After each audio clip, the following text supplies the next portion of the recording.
It is almost 1 o'clock. Just as a timestamp for everybody that's going to this. I still work coffee. The antibiotics I've been on have not been nice to me, y'all, and I've been late to get moving this morning. I've been late to get moving a lot of mornings here lately. Let me find my scissors.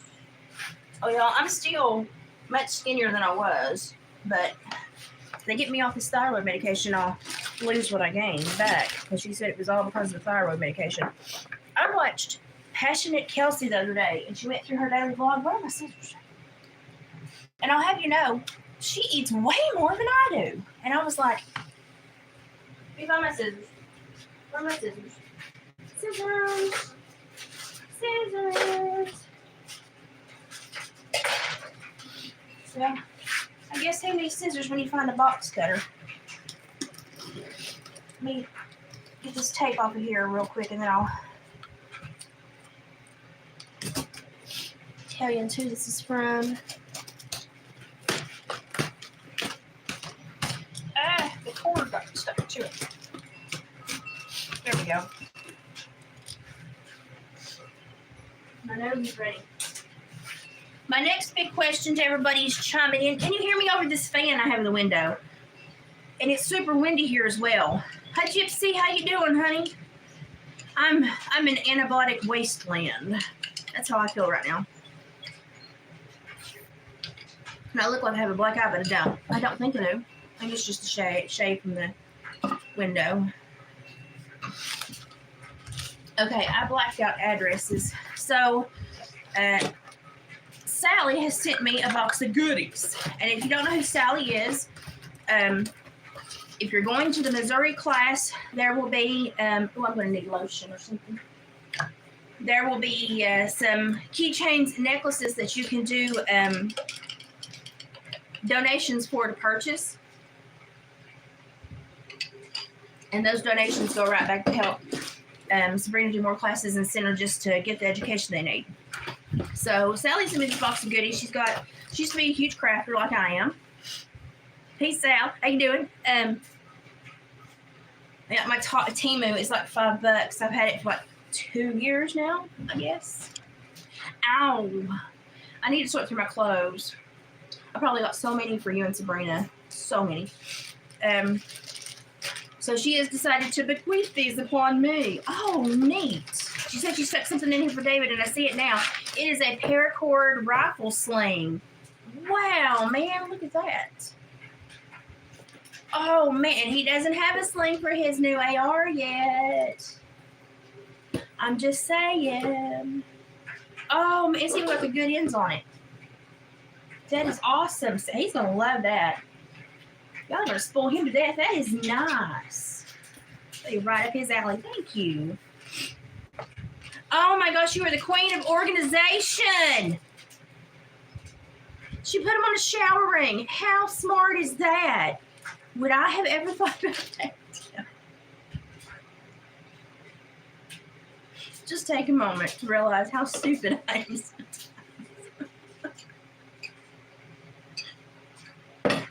I bought little toolboxes because I couldn't think of this. Oh my gosh.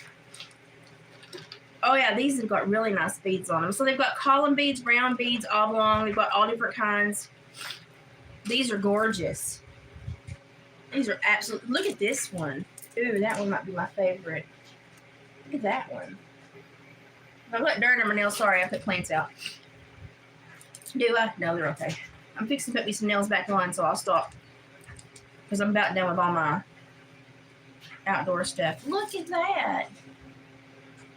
I like that one too. I like these.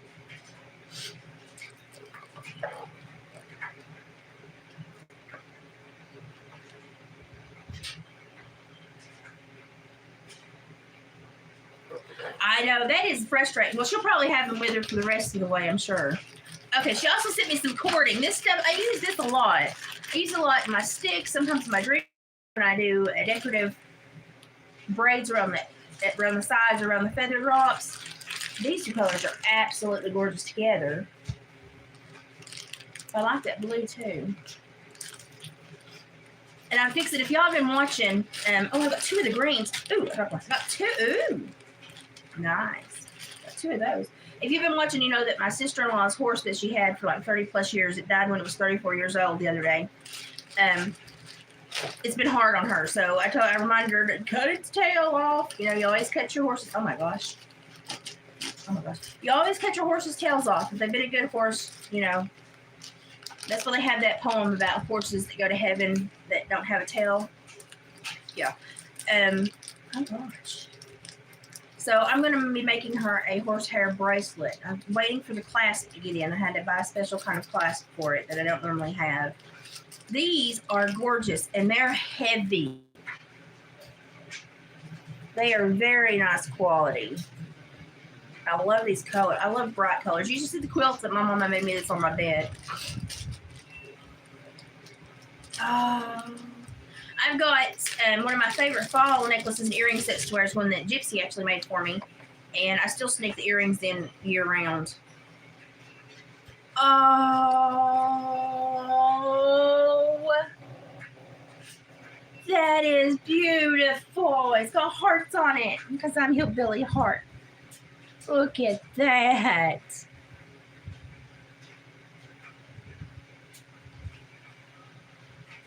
It's got a little arrowhead, and the symbol is a heart, and it's got like a little heart fire in it.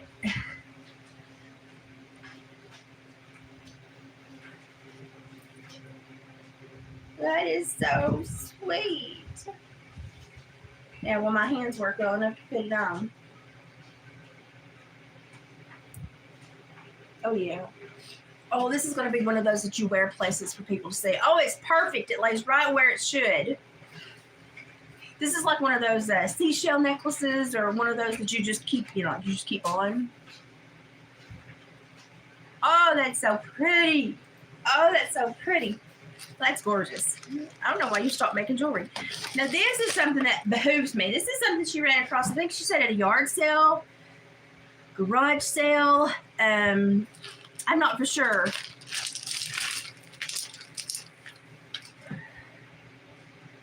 And y'all, it's heavy. And it's heavy. And she said, I think it's real. I'm going to send it to you. I mean, far be it from just smashing one of them to see, it certainly weighs real. But I'm not a good one at. But whether it is, I bet you some of these little ones probably are too. Oh my gosh. That's gorgeous. Y'all, it's heavy. Like, it is super heavy. Oh, YouTube's thrown us back out into the algorithm. Whoop, whoop. We got idiots in here. Ignore the trolls. It's troll passing day.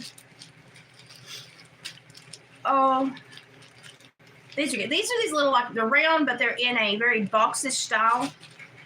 These beads, and they're very difficult to find sometimes. And the little black ones are in the bottom. She's got all different colors in the top. Those are those little round ones, but they're very blocky. They come in super handy when you're doing feather drops, feather dangles off your dream catchers. If you're doing bead drops off of a ceremonial stick, anything like that, it comes in super handy. Hello, sweet. Feathers. Ooh, we got feathers for dream catchers. Pretty nice ones, too. Oh, yeah, those are perfect size. And she put salt in there, just like I tell you, so there's salt throughout the whole feathers. The salt, basically anything that's going to get on a feather and try to travel with it or live in there is going to have an exoskeleton. If it has an exoskeleton, you can kill it by putting salt in with the package. And it will grate into their exoskeleton and kill them. You hear my dryer in the background. Oh, these are gorgeous. Okay, these are pretty. We have red and green, burgundy and red of these two beads. But wait till you see this other one's in here. If I can get it out. Oh, there's another arrow in there too. Ooh.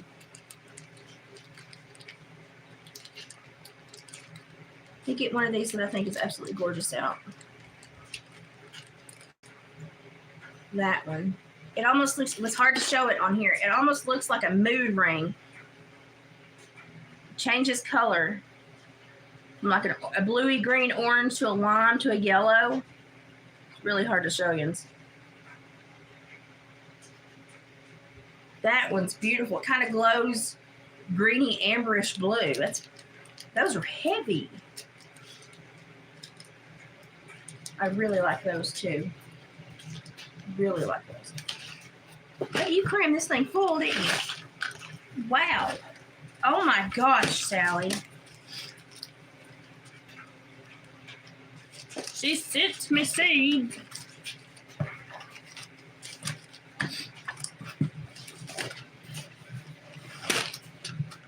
Hang on. Let me get all these out. Stay there. Okay, this is, oh, we got another bag of charms. Oh.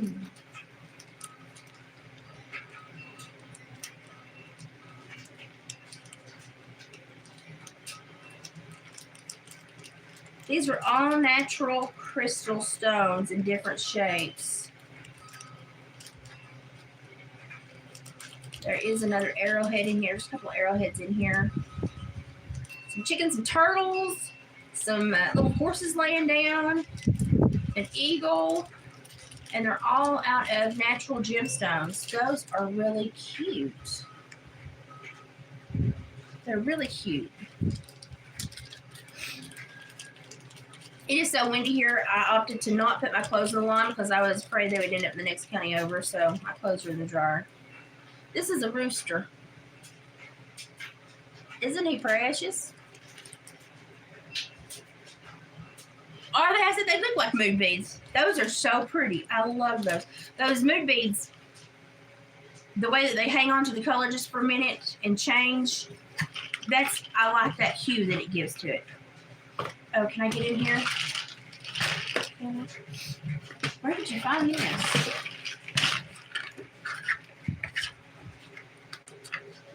Undo, please. Let go of yourself. You can do it. I believe in you. Thank you.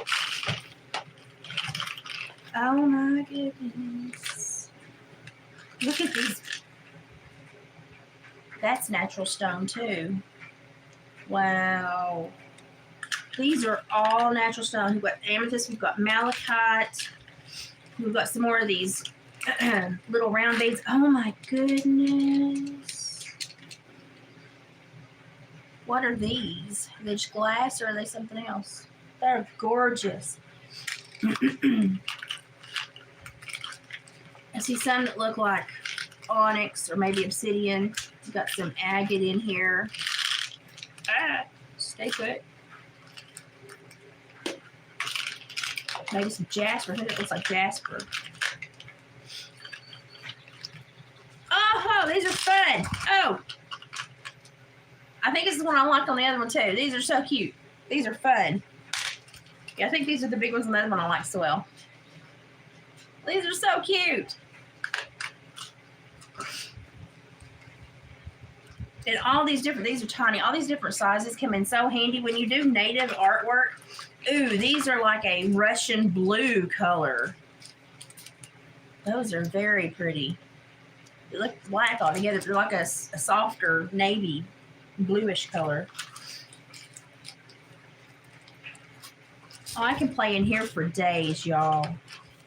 Days. Those are green. I think green probably is my the nature hues, greens and browns and ambers and oranges. I think they're probably my favorite colors. I'm a nature person. Okay, you sit there on top of the feathers so they don't blow away because the weather today here is horrible. And a runaway bead. Okay, now this says charms on top of it. So let's see what's in here. That's a good box. Let me send the box back to you. Okay, here we go. This is what really got me excited when she showed me these because y'all know since Curtis has retired at 92, which, hey, listen, Curtis, it was a moot point at 92 to retire. You just should have kept working. But since Curtis passed away, I've had a seriously hard time finding somebody that does bone beads. There's column beads.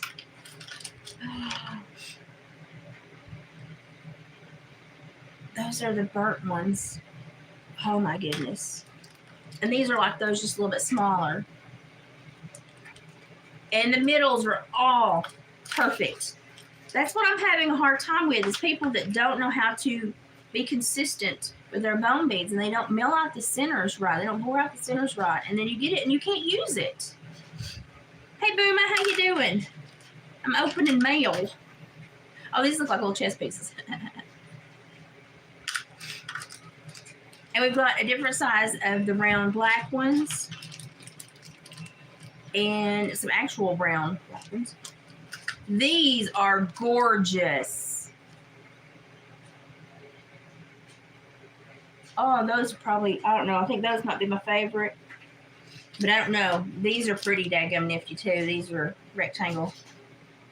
Those are really nice. This gives me a lot to work with. You're in bed and trying to relax. I have been in bed far too much in the last few weeks where I've been sick, so I'm sick of being in bed. Oh, these are cute. What is burnt? The design on these are really cute. I overdid it the last couple of days. Imagine that.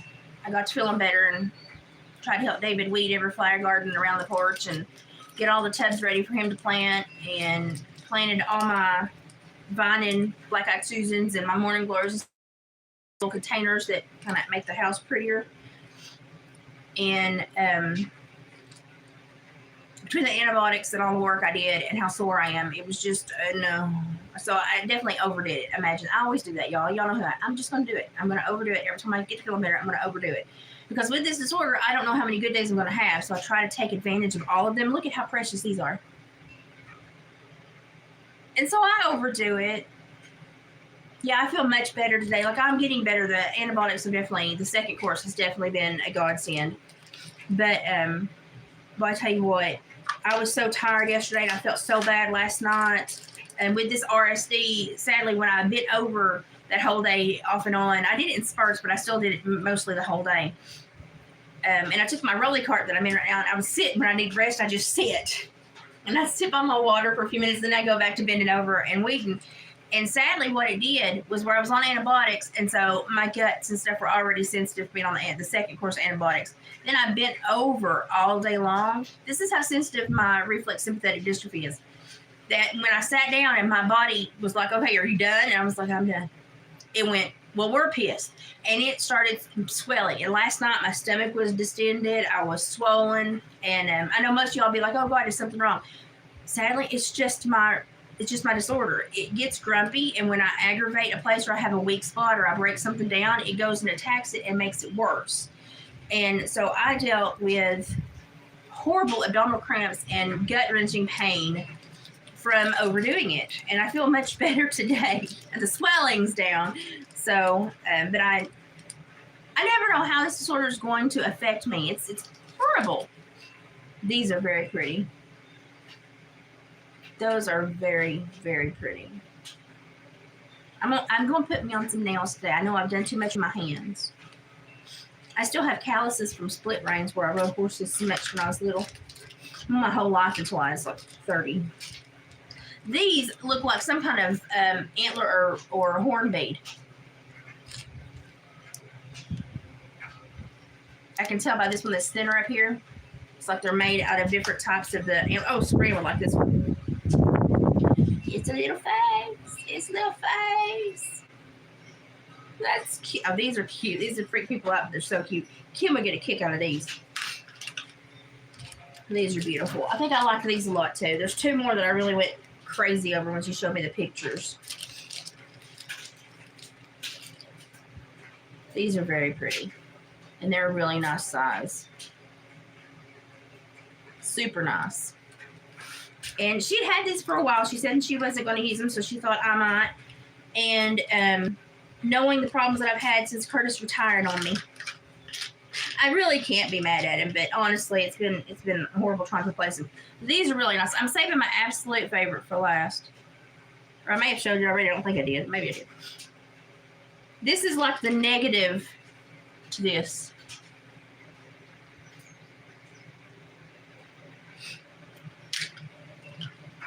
But I really like these. I really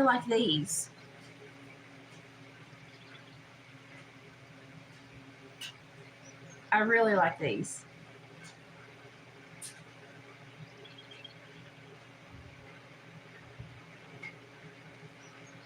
Sweet sound.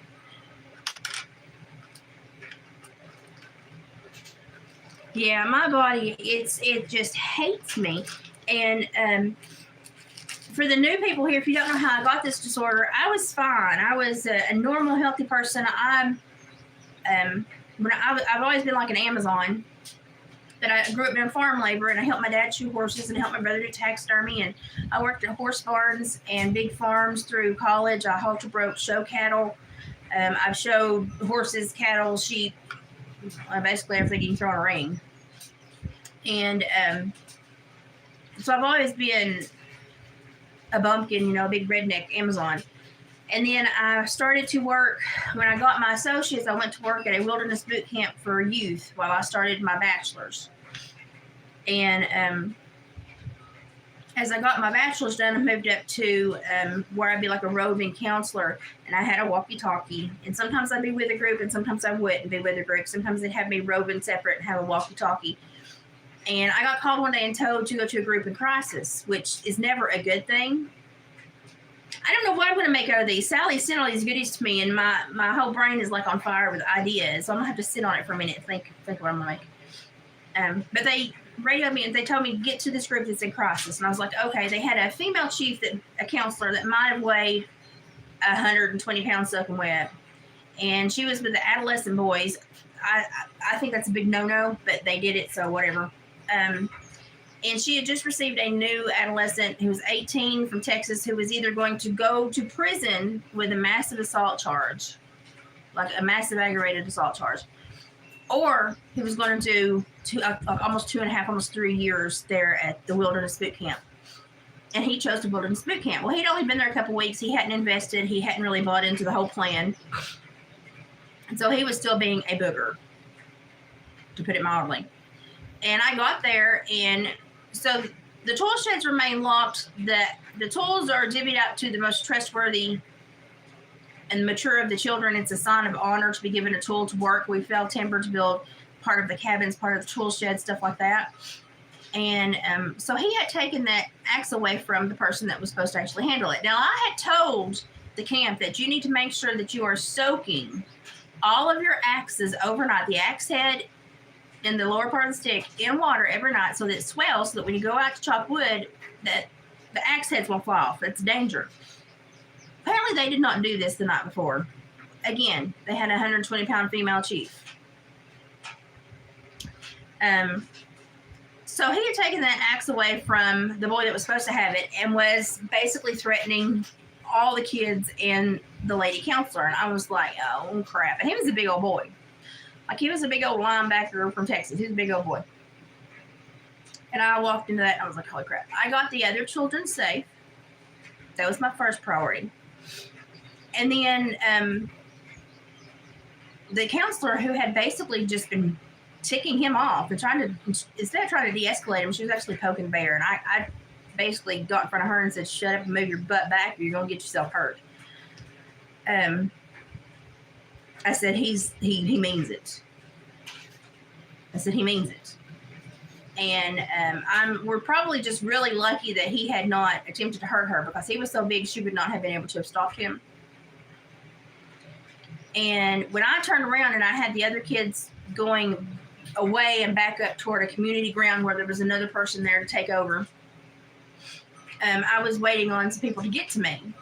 And he knew it. He heard it on the radio. And he thought, well, crap, I'm done for. The party's over. And so he picked up that axe over his head, and he slung it like you would at an axe throwing competition. And I wasn't terribly concerned, because it wasn't the way he was slinging it didn't look like it was going to come at me. But about 2/3 the way through the swing, the axe head came off because they had not soaked their axe and axe head in water overnight to make sure the wood swelled up so the axe head would stay on. It's important people do it.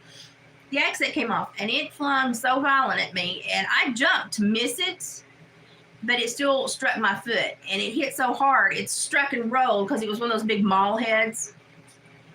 If it had been a double blade, I would have lost a foot. No way around it. I would have lost a foot. And it crushed my nerve bundle, some bones, and my ankle in my foot. He then fled. It took us an hour and a half to get him found. I was pissed. Now, when he hit me, I looked up at him and I went, "Oh, son," because it made me mad. I did the same thing that if a cow or a horse had kicked me, "Oh, son." And I guess he saw, oh, crap, that didn't hurt her. It just pissed her off. And so he fled into the woods. It took us an hour and a half to get him found and get him back up top. It took me like 3.5 hours at least to get to the doctor for the immediate x-ray. And then work comp drugged their feet so bad. So bad. And I was still trying to work, and I was wrapping it, bandaging it, but I was not using my ankle because everything was broken that the orthopedic guy found. And so I was in a lot of pain, and I was using my knee instead of my ankle, which when you're young and you're healthy and you've been kind of an Amazon, you don't pay attention to your body. You don't pay attention to your body. It's like, oh, you're hauling hay and you hurt yourself. You're like, but I've only got 25 more bales. Shut up. We're getting done. You grow up with this mentality. You just get through it. And so I was just getting through it. And so I ground out most of my knee. I tore my knee up trying to hike about 9 miles a day when I worked there. I hiked about probably 8 to 10 miles a day. And so I went to check my ankle, and he saw how I was walking. My gait was altered. He said, "What have you done to your knee?" And I said, "It's been sore ever since I hurt my ankle, probably because I have to pivot on it a lot." And he went, "Let's check the knee." And he said, "It's causally related to the ankle at this point." He checked the knee, and it was just ground out, nasty.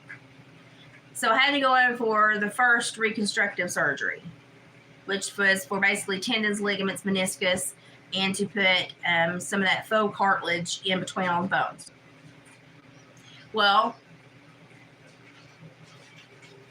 I did okay after that surgery. I did like 10 months of physical therapy. I had to completely leave that job. There was no way I was going to be hiking that many miles a day. I had to completely leave that job, do a butt ton of physical therapy. And when I got done with the physical therapy, they finally gave me I was about at like 92%, and I was like, that's fine. So through all that, I started having problems with endometriosis. I always had problems with endometriosis. Ever since I had my children, I had endometriosis.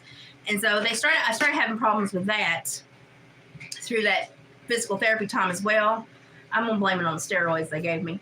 But the endometriosis got really bad, and I got really sick, and I was hospitalized a few times. They said, "You're just going to have a hysterectomy," which we knew it was coming, but it was coming faster than I planned for it to come. So I had a hysterectomy.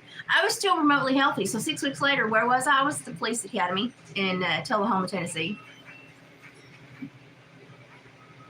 So 6 weeks after having a full hysterectomy, I was at the police academy and getting trained for my next job. And I went on to be a parole officer of the violent offenders, murderers, and sex offenders, stuff like that, in my district in Tennessee. Compact, and I was an institutional parole officer with county jails. I did a whole bunch. I taught cognitive behavioral therapy classes. I was kind of the jack of all trades because my education allowed me to be certified and licensed for a lot of things. You haven't heard my whole story? Yeah.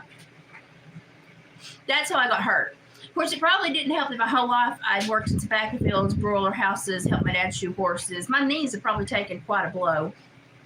But at that point, it was ground out. About every 3 years, I would have to go back in, and they would have to clean up bone fragments for my bone on bone now. But there's no way I'm going to get a knee replacement because of my disorder. They had to be super careful during the cleanup surgeries, and my body still wants to fight it. So the last couple of cleanup surgeries I had did not go well with the swelling and stuff afterwards. It basically undid what they did. So they would go in and clean it up, and then it would cause so much swelling, it would cause something else to crack or the bones to move and something else to flake off. So it wasn't worth it. Unless something gets infected in my knee now, they just leave it. Just leave it. Unless it gets in a bad spot or gets infected, they just leave it. They're like, it's not worth it because your body's going to throw a fit, which it will. I completely understand. My surgeon saw me so often that he actually started playing Queen in the surgical bay. So for me, that's how often my surgeon saw me. Seriously. So I've had a lot of leg and knee surgeries. My foot still got 11 things wrong with it. Sadly, it healed back before work comp really wanted to force the issue. And so a lot of the healing it did was wrong. So it healed, but it healed wrong. But it functions for the most part. Now my foot, I don't feel the bottom, I don't feel the top, and I don't feel parts, most of my leg. So from like mid shin down, my knee's gone, and I have a blank spot up on my thigh. So when I walk on flat ground, I'm great because it's flat. If I get on stairs or uneven ground, I walk like my grandpa. when he was 80-something on a cane with cancer, that's what I walk like when I'm on uneven ground, unless I'm having a great day. And the only boots that I wear that have a bottom are my cowboy boots, just because I wore them my whole life and I'm used to them. If I wear any other shoe, it'll be a thin sole shoe, so I'm in contact with the ground so that I feel it immediately. Because if I have something thick between me and the ground, and it like throws my brain off, and I will trip and fall. So it is what it is. And so that's why I take this rolly cart places, because there are times when I stand too long that my knees and my legs will they're done. So I normally tell people I wake up with a number of steps each day, and I don't know what that number is. I get told about it about 10 steps before we're done. Really, I do. And that's why my body is so sensitive. They basically, because it hits smack on that nerve bundle, which is a major nerve bundle in your body, it basically diseased the left side of my nerves. Well, guess what nerves do? They repeat patterns. So when this side got diseased, this side started picking up on it, because they're little mimics. Your body mimics itself. It thinks, oh, that's the way we're doing it now. Okay, shoot, we'll do it that way. So then I started having issues with the nerves in the right side of my body. And so basically now when I have a full flare, I look like somebody that has an MS flare. My body just shuts down. That's why I don't go anywhere really on my own. I don't leave the county really much on my own. I don't. Because if I start to feel the tingles, I call it the tingles, I feel nerve pings. It's like little tingle lightning flashes through your body. I know that I probably only have 10, 15 minutes and something's not going to work, whether it be an arm, 2 arms, 2 legs, or all. I don't know. So I don't go very many places on my own. Wherever I do go, I always have a chair in my rolly cart in the Jeep, or if it's a really big place, I just take my rolly cart because I know I'm going to have to sit down at some point. And I have built back some of my strength to kind of walk and stand a little bit better, but I still can't. I can't regulate it enough to know when my legs are going to give out. But now, the nerve pain was probably the worst pain I've ever had in my life. It was horrible. And all these doctors, they want to put you on 3 or 4 different kinds of medication. They see this, what they do is they see this diagnosis and they're scared of it. And they just try to basically say, you're done for, and pack you full of medicines until you head off across the Rainbow Bridge. And I wasn't really for that. So I had a really rough time through all the nerve pain because it hurts all day, every day, to the point where you get so tired you don't know how you're existing. And then finally, a catch-22 occurred, and I started having my nerves and some of my muscles, atrophy? Yeah, that started to atrophy on me. And so my left quad, it's what it is. It will not gain muscle. It is what it is. It's kind of it feels like a dead trout in my leg. It doesn't really function much anymore. I don't have a lot of pull with it. I don't have a lot of power with it. It just is what it is. And I can't feel it. Like I think somebody probably stabbed me. It wouldn't hurt me. But when I started losing the sensation and feeling, the nerve pain reduced. So I was like, I'm okay with this. And the doctor's like, yeah, but now you can't feel to walk maneuver. So I put a whole lot of physical therapy and effort toward learning to walk differently. You walk with your eyes instead of muscle memory and brain. You walk with your eyes. And you go slower. And there is no muscle memory anymore. Like David changed the steps that I've been going up and down for 23 years. He changed them. Instead of 3, he put 4, which you would think that's great. It's going to help smaller steps. Me and Mom have bad legs.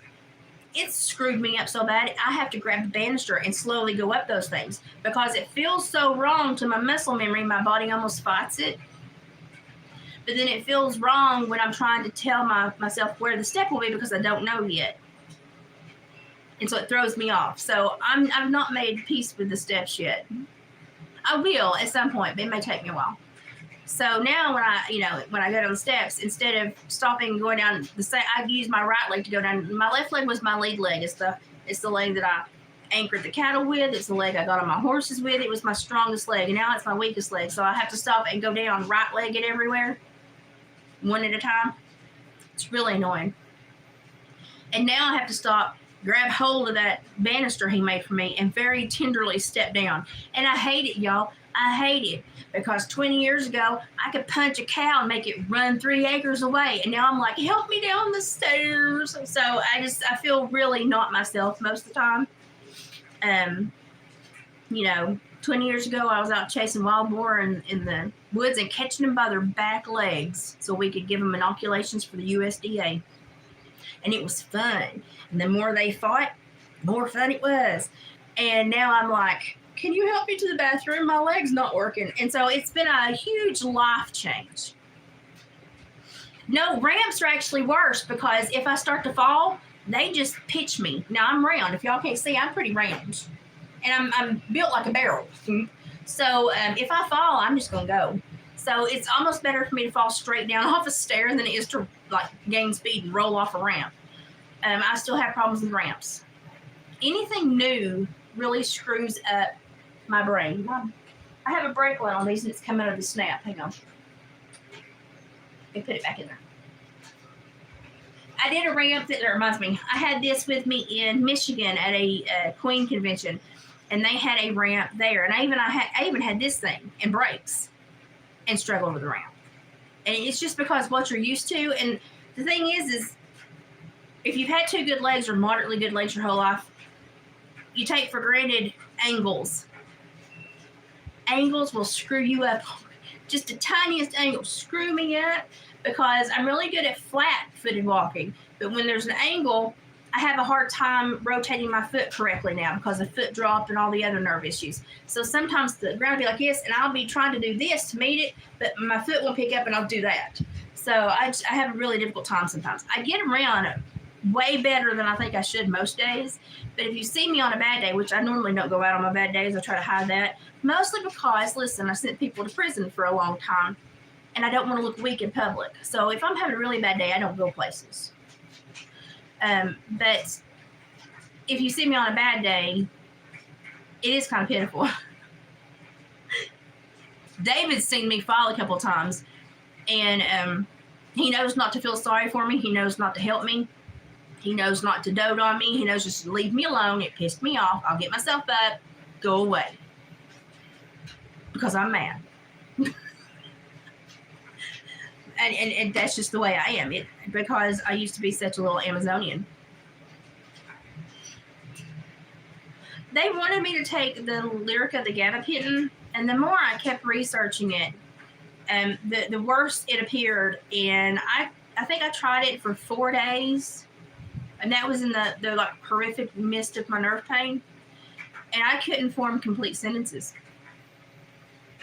It diminished me and I was like, nope. At this point, all I have is my name and my education and my brain.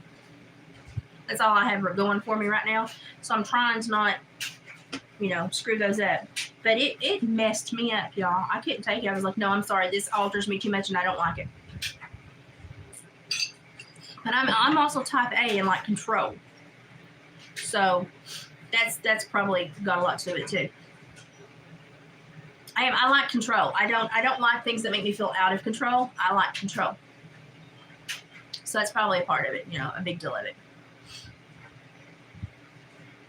Yeah, I started just within 4 days started to feel changes.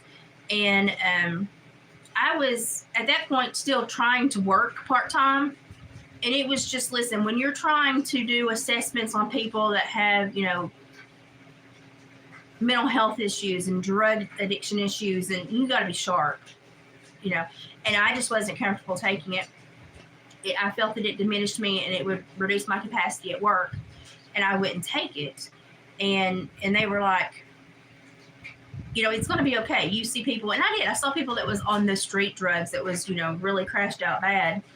And they were like, you're not going to miss something. But I wasn't willing to take that chance. So I worked with the youth and the adults that primarily had the really bad drug addictions that were on the cusp of massive prison time or had just gotten out of prison, and it was basically a condition of the release to attend these classes. And you just don't want to miss stuff when you're in clinical settings with people like that. And I felt that it just made me stupid. It doesn't affect everybody the same, but it was not good for me. It was not good for me.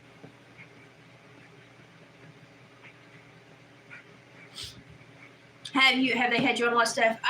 The ladies there was 2 other ladies that were diagnosed at the same time in the same office. We kind of bonded because we all had the same thing. We had not met anyone else that had it. We had all traveled a long distance to be there to see this doctor. And so we stayed in touch.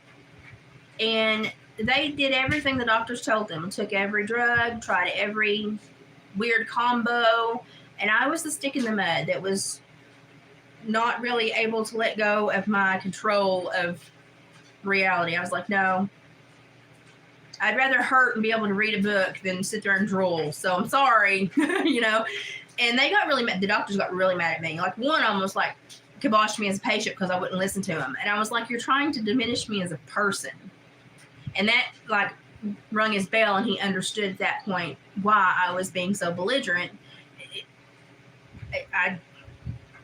When I feel good, I need to be doing something.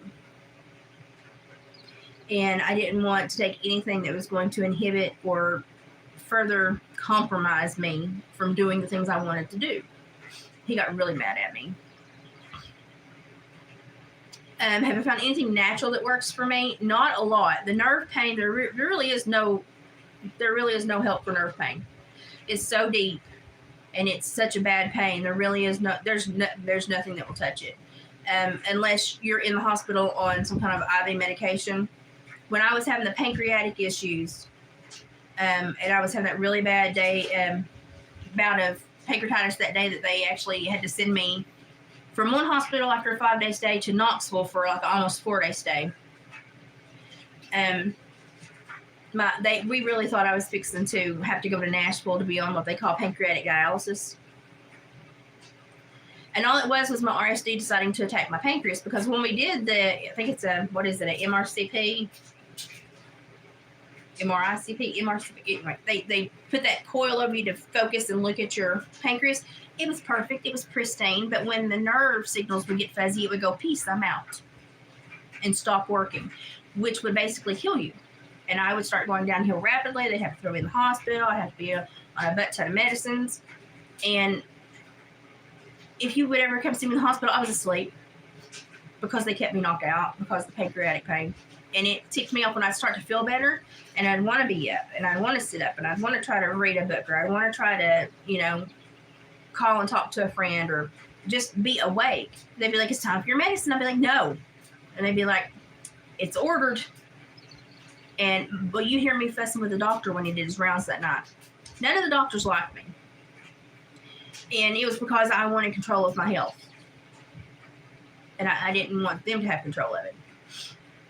So, I don't know. I'm a weird person. Like, when I was in the pancreatic pain, yes, thank you, please help me and put me in the hospital. But when I start to feel better, pull back and let me feel better. And doctors just they don't listen. So, honestly, the best thing I found for a lot of the muscle pain that I have now, which is a lot of the soreness and muscle pain that I have, my father found this. There's some stuff that the Amish make. It's a muscle relaxer. It's made from ginger juice, lemon juice. I'm trying to think. Hang on, I think I have some in my fridge. Let me get it. But it's the best thing that I found to help with severe cramps.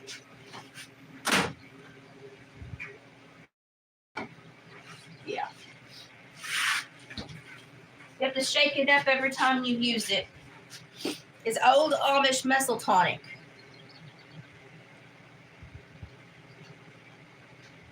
So if you want to try that, you go back and screenshot that. It's got apple cider vinegar, ginger juice, garlic juice, lemon juice, and salt.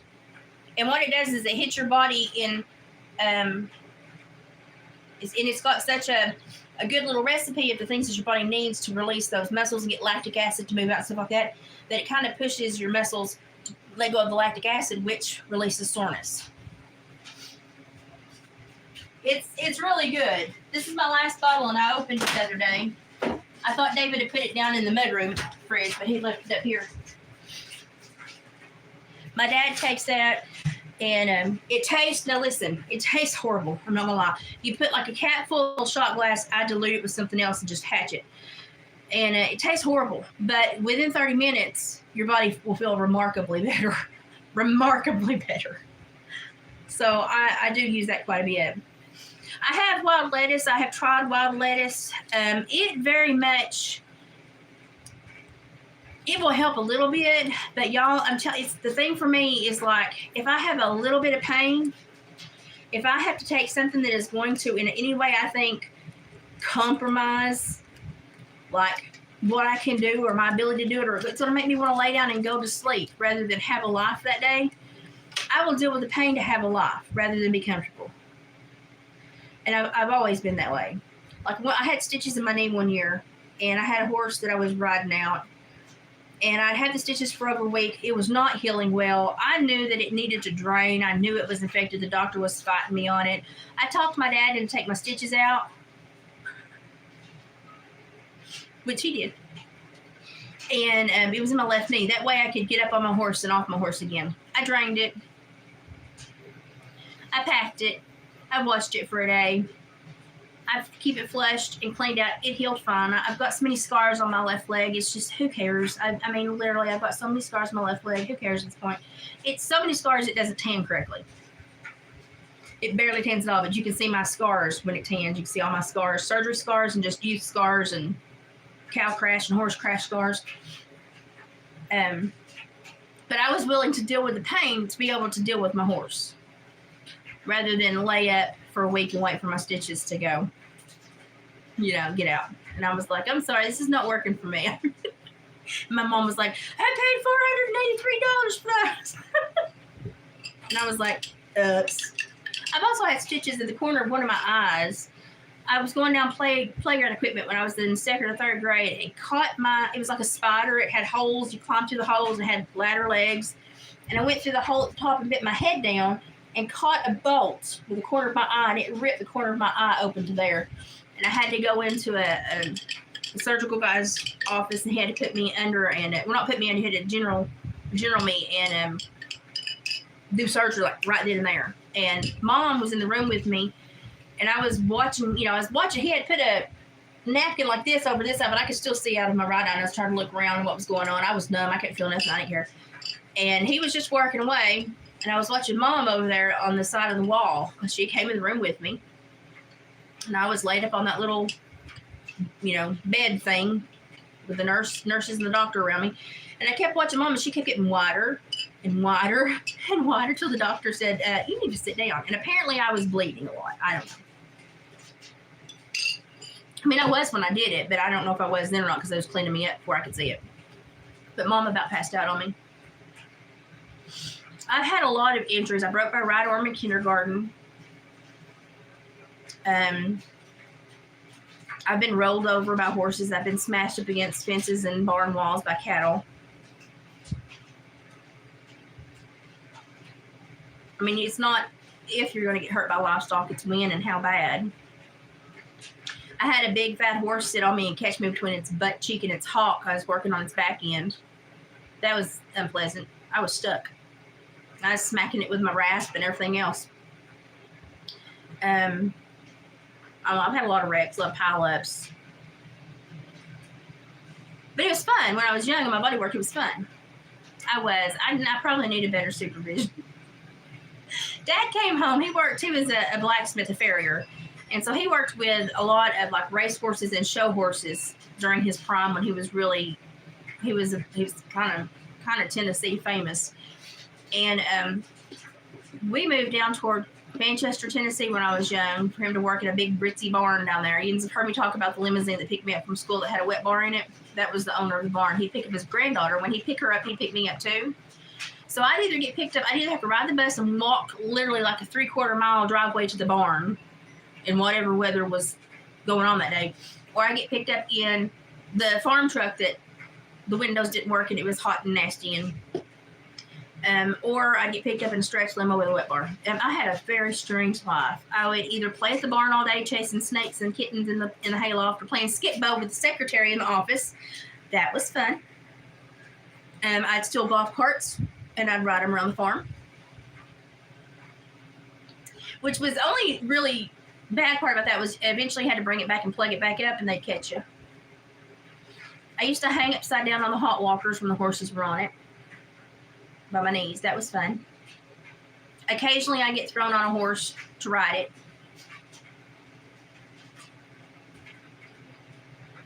Sometimes I'd be told to move tractors and stuff. I don't know. I was just kind of like wild. Or I'd go with Mom to her lecture classes in college. I had a very strange childhood. But yeah, I was a little rascal. But Dad came home from working at the barn one day. I got off the bus at the house, gone into the house. I'd done some dishes, done some stuff. And I thought, well, I'm going to go fishing. It was a beautiful day. It was just finally weather to fish. And I had looked out over the field where I got off the bus, and that stupid white bull, which I thought was a Brahma at the time. Dad said he thinks it was a Charolais. I don't remember. It was huge. I was in 4th grade. I thought I didn't see it. It's over way off in one of the back pastures. I'm going to take my fishing pole and I'm going to go fishing real quick because I knew that there was fish in that little pond by the house.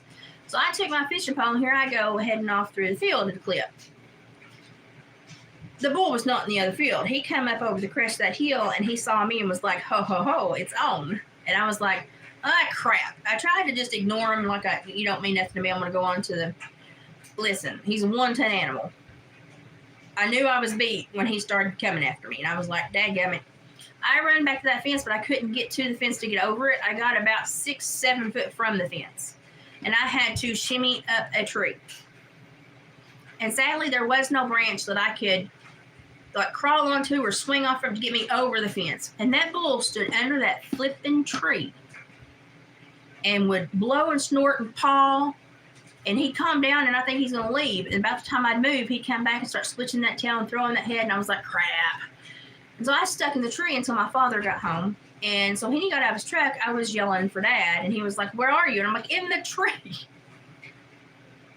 And he was like, what are you doing? And I looked down. I had pitched my fishing pole over the fence. I was like, I was trying to fish. And he got the bull to move on off and got me down out of the tree. So I stayed in that tree, I don't know how long. Oh my God, I was in that tree for quite a while. I was tired. And then one time he took us to a barn. He was going to another big barn to shoe. And that barn had a granddaughter. All the kids knew each other because obviously all these big horses would show against each other. So we would all we'd see each other at different shows, different barn parties, stuff like that. So this farm had another granddaughter that the grandparents were actually raising. And we saw a bird nest out in the middle of the huge, huge pond. And the pond was down so far that you could see like little islands. And we thought, well, we can get to that bird nest. We're going to see what kind of bird that is. We have been playing in the round bale of hay. We've been playing hide and go seek. But listen, you can only hide in the little diamonds that round bales of hay made when they come together like that. You can only hide in those so many times before you're scratched up so bad you don't want to play hide and go seek anymore. So we decided we were going to head out across the pond. I lost my shoes somewhere along the way in the mud. I think we come back with my brother's shoes. I don't remember.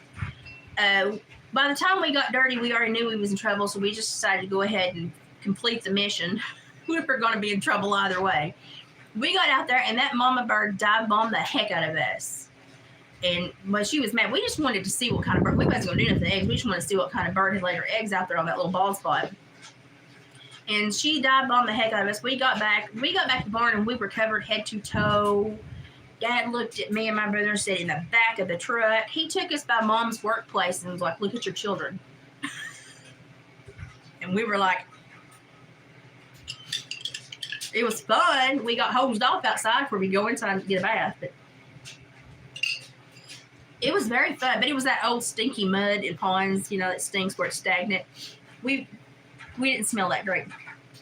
That was a fun day. And my mom had a college class roster and was working, and my dad worked. And so there were some nights that we needed to have activities to keep us busy while she was either in class and couldn't take us to a certain class or something. And so we did BB gun class. We did marksmanship training, which was a big thing back when I was a kid. The thing that I questioned was the people that decided to have it indoors in a cinder block building. Now, yes, if you hit your target and you hit it well, it would catch the BB and hold it in a well, and they would reload all the guns. You know, and that was great. But it was a cinder block building, so if you had a really just horrible shot in the class and he hit the cinder block wall, it was going to bounce back on somebody. So occasionally you got pinged. But I never missed my target. And me and my brother, we swept that top two. We would rotate back and forth top two. So, and I was the only girl in there. And so we had like big patches all over our coats. We're like marksmanship first class or marksman first class and top tier shot and stuff like that. And I was the only girl in there, and I was routinely swapping with my brother for first and second place honors. And all the boys hated me. But I was like, why can't you shoot a BB gun? I was like, you know, that mud well. Yeah, that mud stinks, don't it? And I was covered in it. I actually think we threw our clothes away. I'm pretty sure we did. Dad didn't quite know how to handle it because I don't think he'd ever had us in one of those little capers yet. Mom just looked at us and shook her head. She went back in the store, go back to work. And Dad was like, let's go home, get in the back of the truck. We rode the back of the truck for like an hour home. I swear it was a long drive.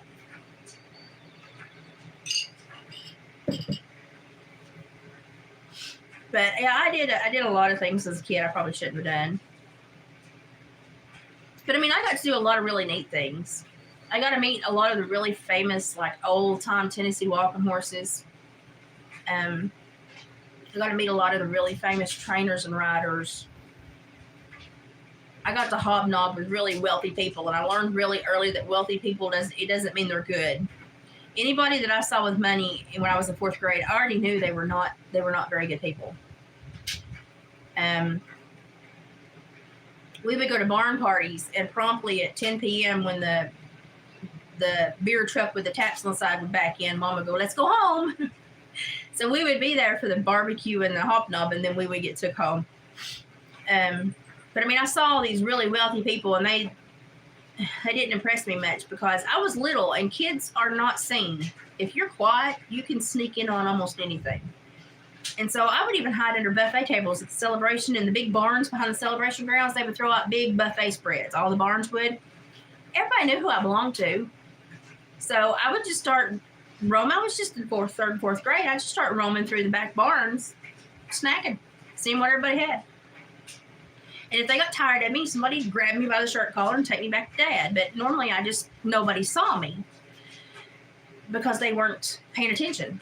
And you would hear some of the most horrible discussions, some of the most vile things were said to each other, and the behavior and the actions. And so I learned at a really young age, just because you got money don't mean you got manners. So money has never really impressed me much. But I got to see a whole different world because we were, Dad made good money, but I mean, we were still just, a small, little, tiny little family. And Mom was in college and working. So by the time I was in sixth grade, Mom was through and she was actually teaching at the elementary school I went to. I never had her as a teacher. I might have had her as a substitute, but I never had her as a teacher. That wouldn't have been right. In sixth grade, my science teacher got mad at me because she was doing a lesson on white-tailed deer and said that they grew their antlers through their lifetime and that they got bigger. the longer they grew. And I put my hand up and I said, "No, ma'am, they shed their antlers every year. It's a calcium bone deposit." And she got mad at me. She's like, "Why would you lie?" And I was like, I'm not lying. They shed their bones every year. I've got lots of shed antlers at home. Don't lie, Elizabeth. And so I brought shed antlers the next day in a North American Whitetail magazine that talked about hunting shed antlers. And she got mad at me and tried to punish me for, I don't know, enlightening her to the truth. I have no idea. And that woman hated me my entire life. Like, I can still, like, run into her in town and she'll still turn her nose up to me. And I'm like, listen, don't blame me for your stupidity. Listen, just be thankful that I, at 11, 12 years old, could tell you something that made you sound less stupid. But, so I had a strange childhood. Yeah, she got really mad at me for proving her wrong. Best teacher I ever had was an Algonquin Indian. We called him Coach. We didn't call him teacher. We didn't call him Mr. Nothing. I really enjoyed him because we did that's where we did the waterfowl management, and we converted that acreage into a waterfowl management pond so that the land can't be touched for 100 years. We did that with him. We did a lot of plot analysis for the acreage where they were planning on building the next elementary school, which is now built. It's been there for a while now. So we did plot analysis, basically determine how much logging they would need, what species were there, and the detriment that it would be to the surrounding area. As far as like fauna and flora and stuff goes. He was a very good teacher. I enjoyed him. He wore blue jeans and a blue jean vest, and he rotated through about 3 or 4 shirts. But he was so smart, and I appreciate him. He never spoke a lot. I was a lot of times the only girl in the classes. And so we were stretching barbed wire fence one day to move the cattle. I also picked the first herd of cattle that my agricultural school ever got back into after like the 60s. They stopped it, and then we revamped the farm and brought in limousine cattle. And I got to help pick the herd. That was neat. So we were stretching a fence to move the herd to rotate pastures. And I was stretching barbed wire with a come-along, basically just going to staple it up to a tree so we could divert them while we built another corner. And a boy who is now works on the sheriff's department, has run for sheriff a few times, he come up and he said, "What's that?" And I said, "It's a come along. It's what you stretch fence and wire and stuff with." And he goes, "What?" And I said, "It's like a winch, except for you crank it." He goes, "Oh," and he started to put his hand through it. I said, "Don't push that. That is a quick release, and it'll let this go, and it'll curl up and get us all." And of course, boys, you can't tell them nothing. And I was in the toolbox working to find something, I don't know. And he got up there, he goes, "It'll do what?" And about that time, he hit that quick release. And that barbed wire slapped it, wrapped around me. It ripped me to shreds. I come off that toolbox, and I wadded up on his head like a mama coon, and I was pummeling the crap out of him. Stupid idiot. He still won't look me in the eyes. And here we are, pushing 50 years old. And literally, Coach Warren came up there, and he was like, he called me Shote, because that was my maiden name. He goes, "Shote, stop, Shote, stop." And when I was done, I basically stopped. I turned around and said, "Oh." I said, "Did you see what he did?" He said, "Yes, I did." And the boy looked at him and said, "Did you see what she did?" And he said, "Yeah, and you deserved it." He turned around and walked off. And I was like, I like him. I never needed lunch money, because every day in one of those classes on the farm before lunch, me and the boys that I knew, that I was friends with, like that I hunted with, I coon hunted and stuff with, we would pick on one of the freshmen and they would go, "Hey, you want to dip? We bet you that for 5 minutes, you'll throw up and this girl can hold it. She'll dip. You won't be able to take it. You'll be sick." Well, listen, I dipped. I chewed tobacco. My dad was really bad because he would always give me a little piece of Levi Garrett when I was little. Bad habit. Don't do it.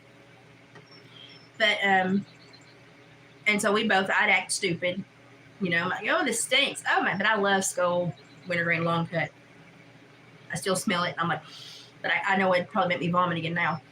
And I'd put me a dip in, and I set to work, and in about 3 minutes, the other one would be puking. He'd have to pay up. I never needed lunch money because I always won the bets.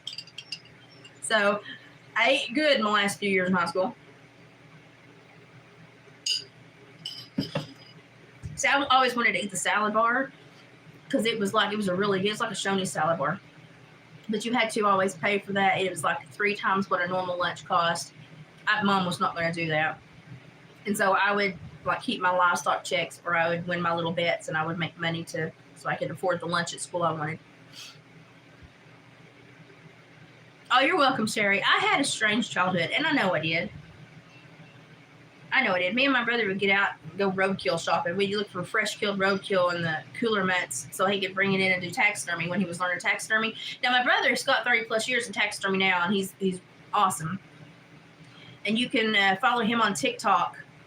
I put a link in the post section the other day of his TikTok. He also is on Whatnot. He does Whatnot sales, redneck items, guns, and knives, and hunting equipment and stuff like that. Not guns. Knives and hunting equipment. And it's the Huntin' Matt show. Huntin' Matt, I think. Huntin' Matt. HUNTIN' Matt. So if you want to catch one of his shows, I think he actually has one scheduled for tonight. And sometimes he does game and predator calls, knives, a lot of hunting equipment, sometimes some taxidermy items, just depending on what he's got in the shop and or has to move, he'll move it. But he showed up here the other day to pick up, David did his bear skull. He went to Canada bear hunt last year. David cleaned his bear skull for him, did a European mount on it. And he stopped by to pick it up. And my brother, who gave me absolute crap for my tattoos, absolute crap, now has a tattoo. He got it on the front end side of his arm. It's a turkey, a bear, and a deer track, and with a Bible verse. And I laughed so loud, I'm pretty sure any neighbor in a 2-mile radius heard me. Because it cracked me up. Because he gave me so much crap when I got my tattoos. So, I got so much crap. So now I'm like... But most of y'all don't know that I have my back done too. I don't know how much you can see with this thing on it.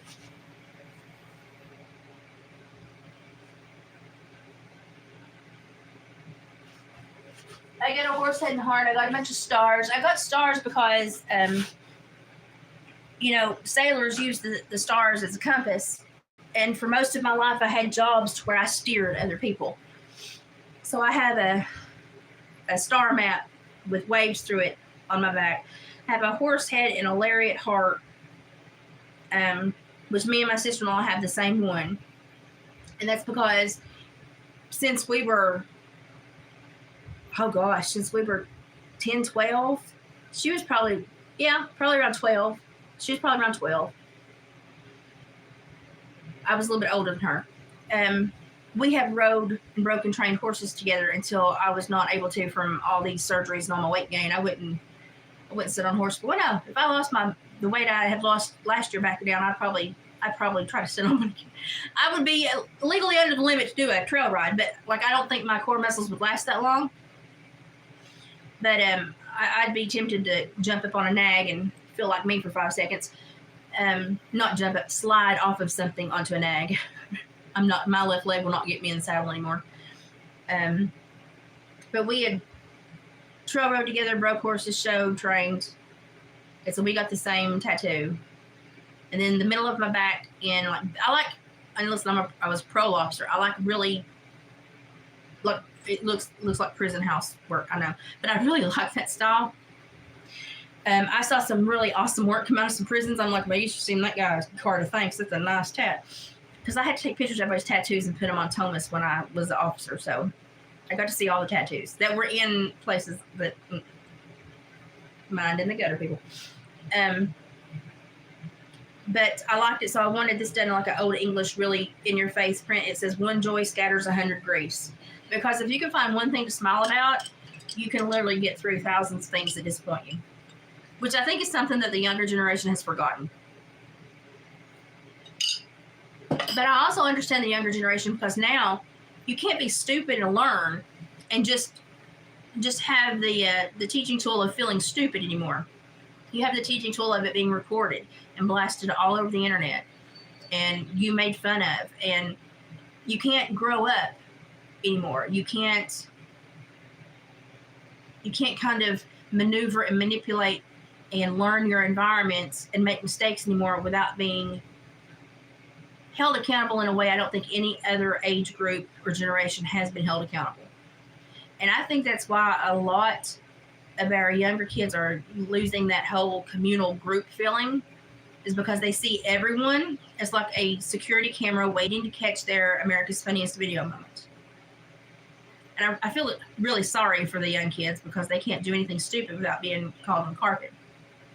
And listen, stupidity is part of growing up. It's a big part of growing up. Oh, I smell honeysuckle. It's going to rain. I smell rain. Y'all know what rain smells like? It's going to rain.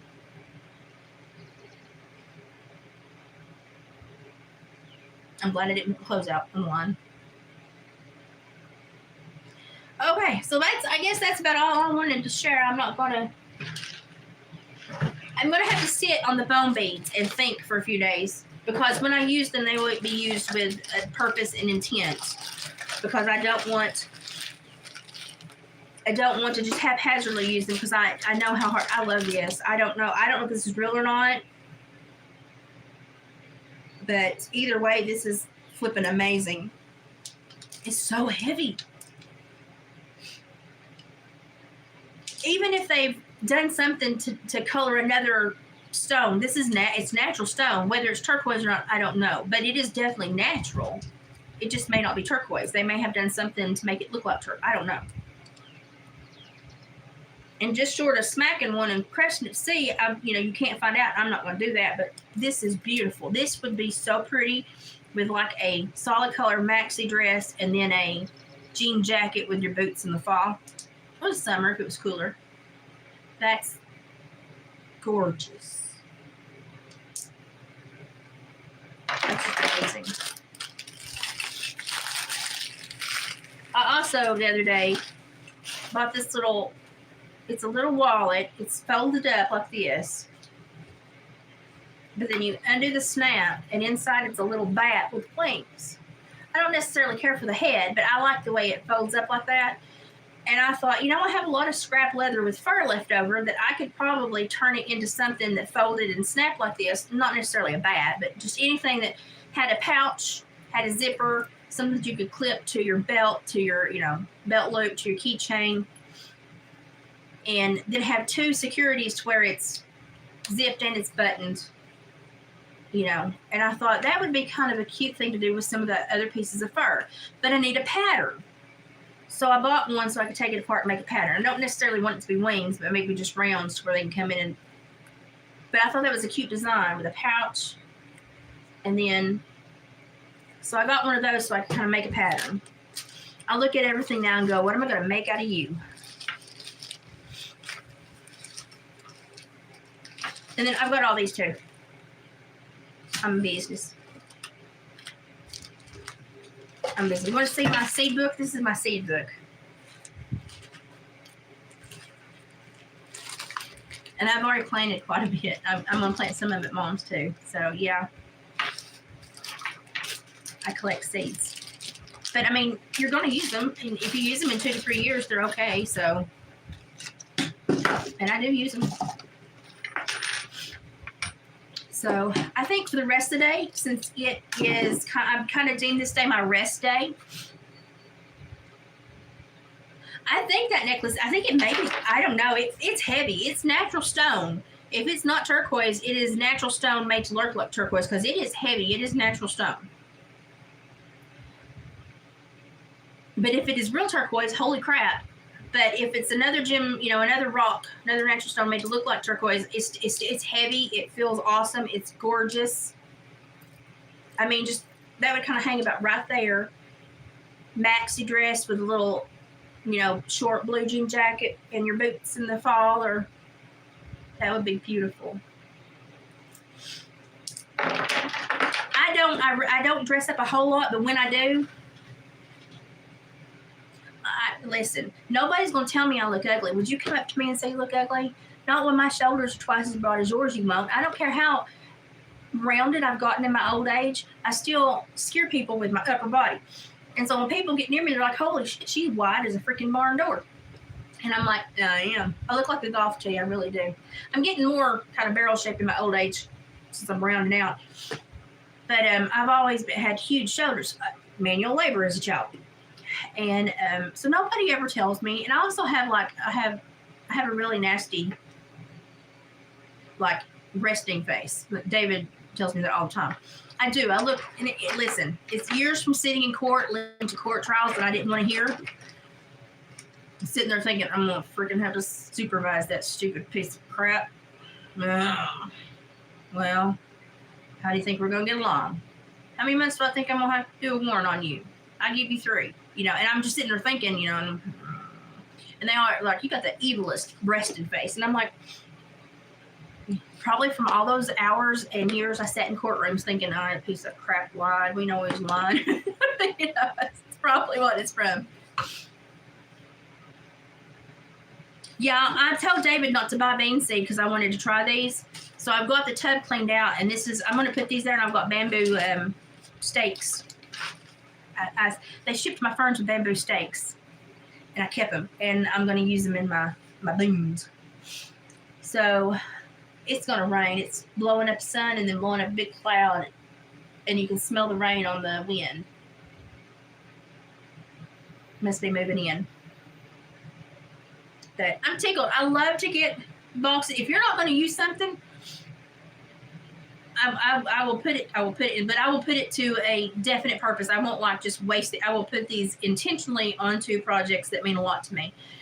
Because when people send me stuff like that, it touches my heart. It really does. Now, I have the fun thing of thinking of something to send Sally back as a thank you. So I'm going to have to mill on that one a while. I'll have to contemplate and ponder.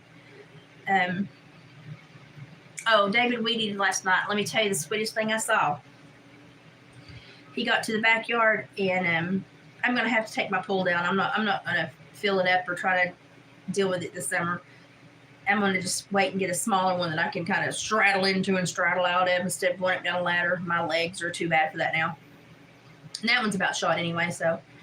But he was weed eating. He got around the pool and he went on back, and he was weed eating Moses and Oscar's graves because they're side by side. We're going to eventually put down the weed block in a circle, and I've got an arch that goes from Oscar's to Moses, and I've got lights on it, but I plant morning glories and vines and stuff on it each summer. And so he was weed eating because we haven't got the weed block down, and we haven't turned it into a little stone wrapped garden yet. And he was weed eating it, and Oscar's got a little cross that says Oscar Waters, and he's got a little stone that lights up at night that's got a little puppy with angel wings and a halo laying on a cloud. And he was weed eating, and he bent over and pulled his little cross up and moved his little stone, weeded it, then he put it back, and the stone had gotten dirty, and he sat there and he was dusting it off because it had, got some dirt and dried stuff on it. He was dusting it off, and then he said something. I don't know what to say because of the weed eater going. He said something. He reached down, and he topped that rock like he was petting Oscar, and then he got it and walked off. And I was like, oh, big man, so sweet. I was like, I'm going to cry. I will cry if I start thinking about that dog very much. I miss him so much. Sometimes I still think I hear his feet in the house. And I think it's because for, 13 years, basically, that's all I heard behind me was Oscar's feet. It was sweet, y'all. Like, I'm tough. But God had about got me. I was like, oh. I was out trying to clean those tubs, and I was like, oh, I'm going to cry. He weeded our whole yard last night. And he came in and picked up the weed eater at about 5:15. He didn't put it down till 7:15, 7:20. I felt so bad for him. But he is meticulous when he weed eats. And he gets mad when I give him grief about it because he come home and he had that look of determination on his face. And I said, are you going to weed eat today? And he was like, So it always surprises me when he does such sweet things because he's normally here's a grunt, there's 2 words. But when you get to know him, he's quite funny and he will talk a lot. But that's one thing. I think that's why I fell in love with him. He was so sweet. The kids, I think he loved the kids before he loved me, to be quite honest. Because we never got a date to ourselves. He either had to go to church with us or go to a family function or, so I'm a mom. I show up with kids in tow. And, of course, he was, his brother's married to who was my best friend, that I rode horses and trained horses growing up. So we would always kind of see each other a lot because family functions, well, I would go too because we were really close. And the kids wanted to play with her son, who is now their cousin. And so he just got to know the kids.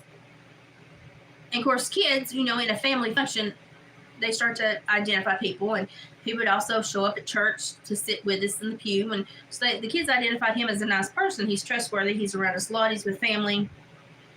And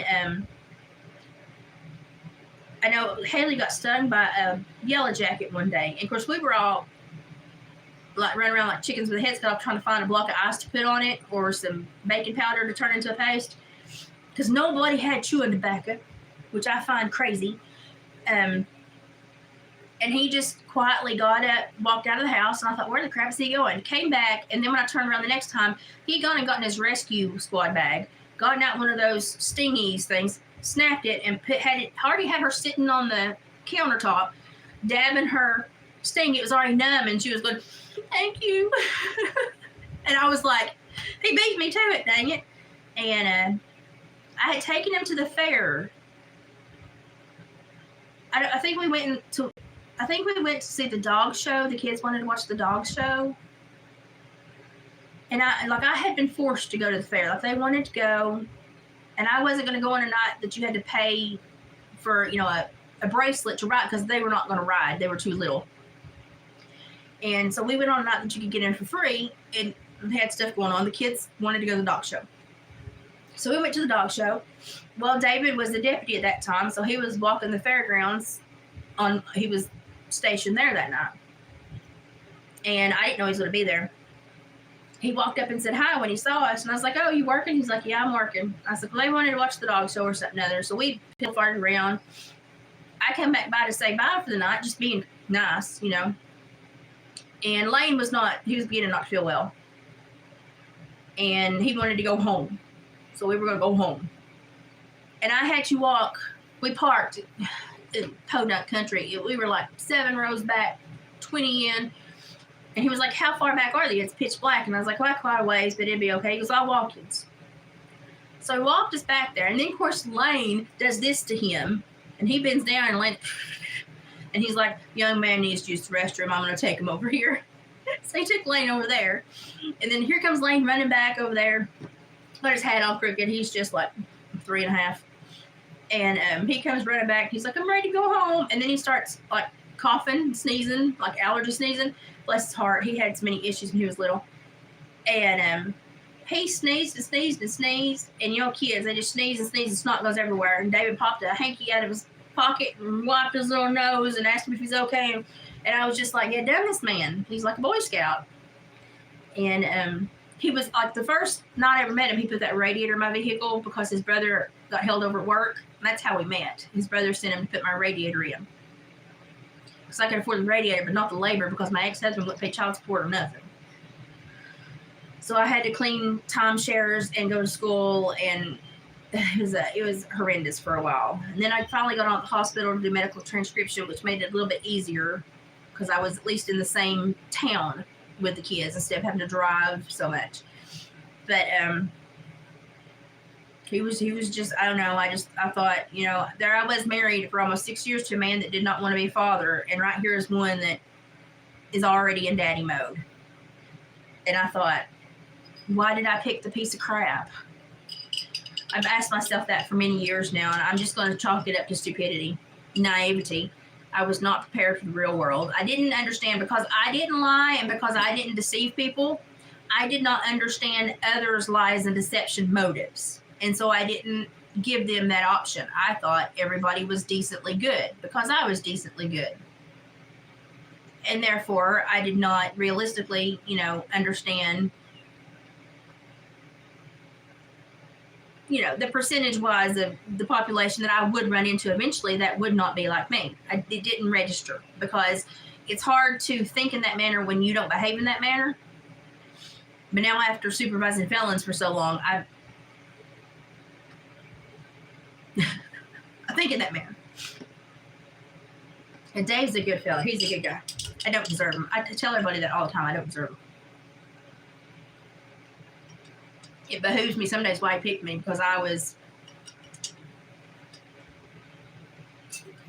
But then again, he is such a burly, kind of Grizzly Adams kind of man. I may have been the only female tough enough to handle him.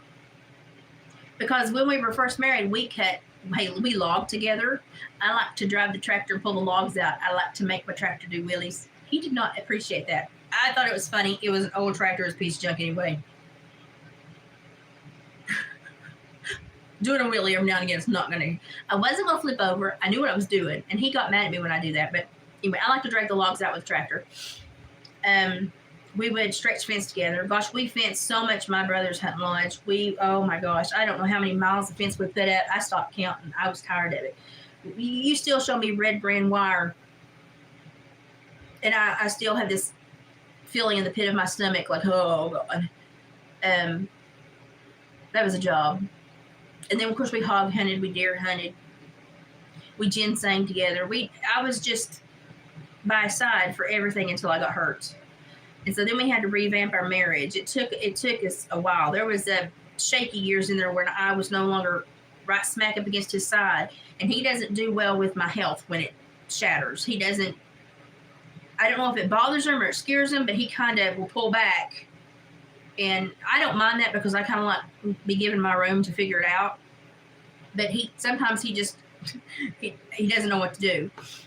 And so there was some shaky years there where we had to kind of recalibrate our entire marriage because I can't go with him everywhere anymore and do all those things anymore. And so I'm not the same. I'm not, clearly the same person. But then, it's kind of funny because he'll be doing something. And I did taxidermy for a long, long time with my brother.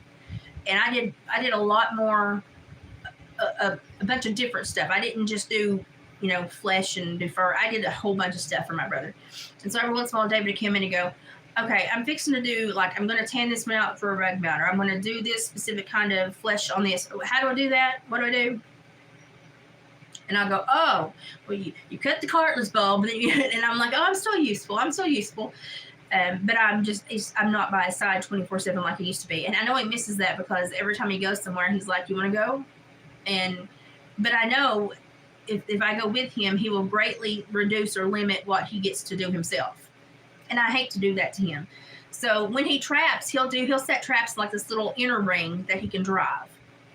And then he'll set a second trap line, an outer ring that only he can check because it's a hiker.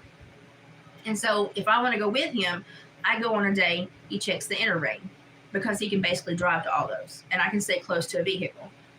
And if I'm not going, then he's okay to do them both. And then if I go with him, he'll do the inner ring and then he'll go back the next one and do the outer ring. So that's what he does in trapping season in case I want to go. But with the cold and stuff, I don't really get out a whole lot. At all. Went nuisance hog hunting with him one time this winter. They have built a bunch of shooting houses though, and he got that thermal scope so that I can go nuisance hog hunting with him, and in hopes that now with shooting houses it gives us a little bit more safety from the black bear because black bear are so numerous here right now. They're just they're everywhere. Like I even had my door open this today, but still I'm like, I feel better with that screen door instead of just that Velcro net thing. I'm like, probably need a screen door there in case the bear, at least it gives the more of a look of a boundary. The bear are everywhere here this year. But with a shooting house, you can sit there and you can feel a little bit more safe because you got a little bit of protection. So if you're still hunting something, you don't have to worry about the bear spotting you and then you have to leave and your hunt's over. With a shooting house, it already smells like you because you built it. It's already imposing, so they get used to it. And if you're sitting in it, they can't tell. So it gives us a chance to get me out and let me hunt a little bit without being right smack in the elements and having a bear wad up on me. And it gives me a little bit of protection to where it makes me feel a whole lot better. Because listen, y'all, I ain't running from nothing. And y'all know that when I do bear hunt, I like to go during archery season. And so the only thing, you can't pack a center fire during archery season. The only thing you pack is a handgun for protection. And listen, a handgun when a black bear's on top of you ain't gonna do much unless you know specifically where to shoot it. And that takes,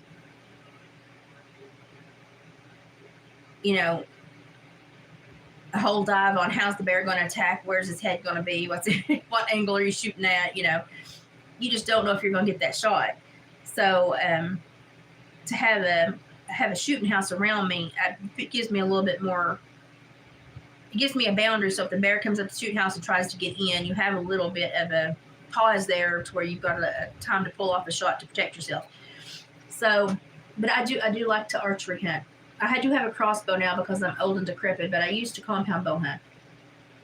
And I used to have my bow set so high that I would go and I would think I would have 5 more pounds to crank it up, and I'd take it up to the Sportsamore guy, and he'd put it on the scale and pull, and he'd be like, Elizabeth, you're at max. And I'm like, oh, dang it. So, I was quite the little Amazon. I'm not anymore though. I was benching around 150 when I was 14. I was leg pressing around 700, 650, 700. I had to lift weights for the football team because none of the women in the women's weightlifting class could spot me, so I had a special note to lift with the football team. And I out benched everybody but like 2, like all of them, the first string and then everybody else. I outbenched everybody but 2. And those were big old farm boys that, were just like freshmen. So I was a pretty potent young lady. I'm not anymore though. I'm pretty domesticated. Now, I mean, I can pick up a gun and probably scare you because I know how to handle one. I can pick up a knife and probably scare you because I know how to handle one. I'll do very tomboyish, mannish things and make you go, oh crap, But now when I dress up and I do the pretty fat girl look, listen, I can turn heads because I'll tell you all, I might be a heifer, but I'm the prize heifer at the county fair when I put some effort toward it. But that's why I can see this. I can see this with a maxi dress and blue jean and my boots and going to the brewing company the next county over, and that would be nice. Yeah, I used to be quite, you can still see, you can still see I'm way bigger than a woman should be, and it's just from years of, I still have muscles, I can still move stuff, but it's just from years of having farm labor stuff. But now, gosh, I had, when I was in high school, transferred to college. Yeah. We were looking for a dress to wear to a function. Me and my roommate were looking for a dress to wear to a function. I was having a hard time finding one that would go around my shoulders and my arms. And we had to measure my biceps because I was having we had to measure my shoulders and measure my biceps. And she measured my biceps. Now, my right bicep's always been way bigger than my left. And that's just from farm work and not always toting 2 buckets everywhere. Let's just say that. But she measured my right bicep, and it was 19 inches, and I was 18 years old. And I didn't have any fat on me then. But I also cleaned 32 horse stalls a day and took care of about 400 head of horses. So I was busy and went to school full time. I was busy. And I outworked all the boys, and I was the head stable boy. And I was the only one who could drive the front end loader and fix the manure spreader. Because the boys kept stretching the chain to where we'd have to take links out. Because they would leave the manure in there until it turned to concrete, and then they'd go try to spread it. And it would bind the chain and stretch it. And then I'd have to do surgery and take links off and reapply it. And then I'd say, don't leave it sitting. If you put poop in it, go out and spread it. And then a month later, we'd be having the same conversation because the boys never would work that much. That we'd have to constantly going through people, constantly, because they were scared of the horses. They were scared of the machinery there. And when I married and moved off, I went back one year and babysat the farm. They were going out west to the Pacifino national finals. And I came back. She gave me the keys to her house and keys to the Lexus. And I was like, heck yeah. She was like, use it as you need to. Just watch the horses, keep everybody safe. Because I already knew all the vets, all the trainers, all that. So I just kind of visited and said hey to everybody for a week. It was nice. She was a sweet woman. I appreciated her. And then she called me the next year. She's like, can you come back? We're having a really hard time with staff. And I had gotten a couple of the girls from the rodeo team to work there. And I was like, what about the girls from the rodeo team? What about the can chasers? What do you, they ride ADHD horses. They're scared of the passos, Elizabeth. Holy crap. Most of these passos are so little you can punch it in the face and it'll fall over. How are you scared of a horse that you can literally smack in its nose and it will go boom? So anyway, she would call me all the time and ask me to fill in and do stuff. She hadn't called me in several months. And I had been working where I had gotten married and moved. And I had been working where we had moved off to.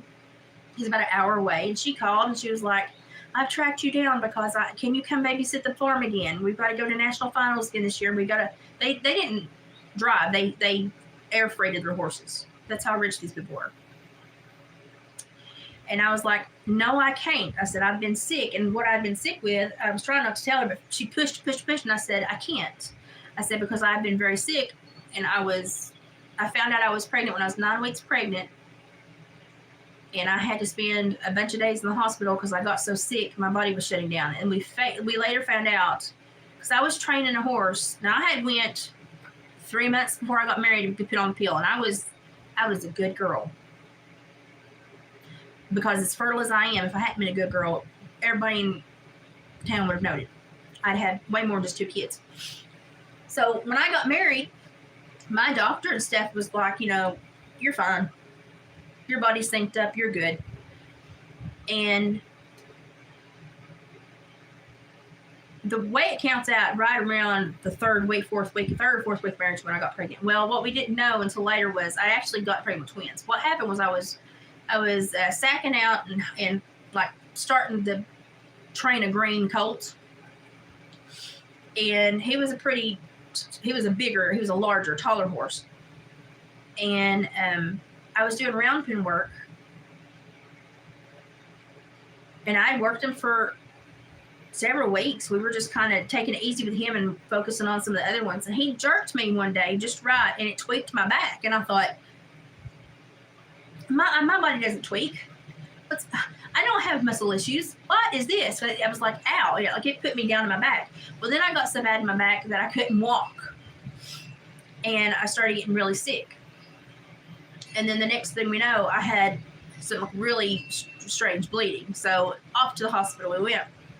Because I thought I was done. I thought, oh my God, I had a cyst rupture or something's busted. Or, I was, oh my God, And the doctor comes out and he's like, well, you've definitely wrenched your back, which could cause, inflammation and antagonize other issues and cause your body to do these strange things. He's like, but just before we give you medication for your back, he's like, let's just do a pregnancy test. And I'm like, I'm not pregnant. He goes, well, if anyone that's married, before we give this medications, we have to confirm. And I was like, okay, that's fine.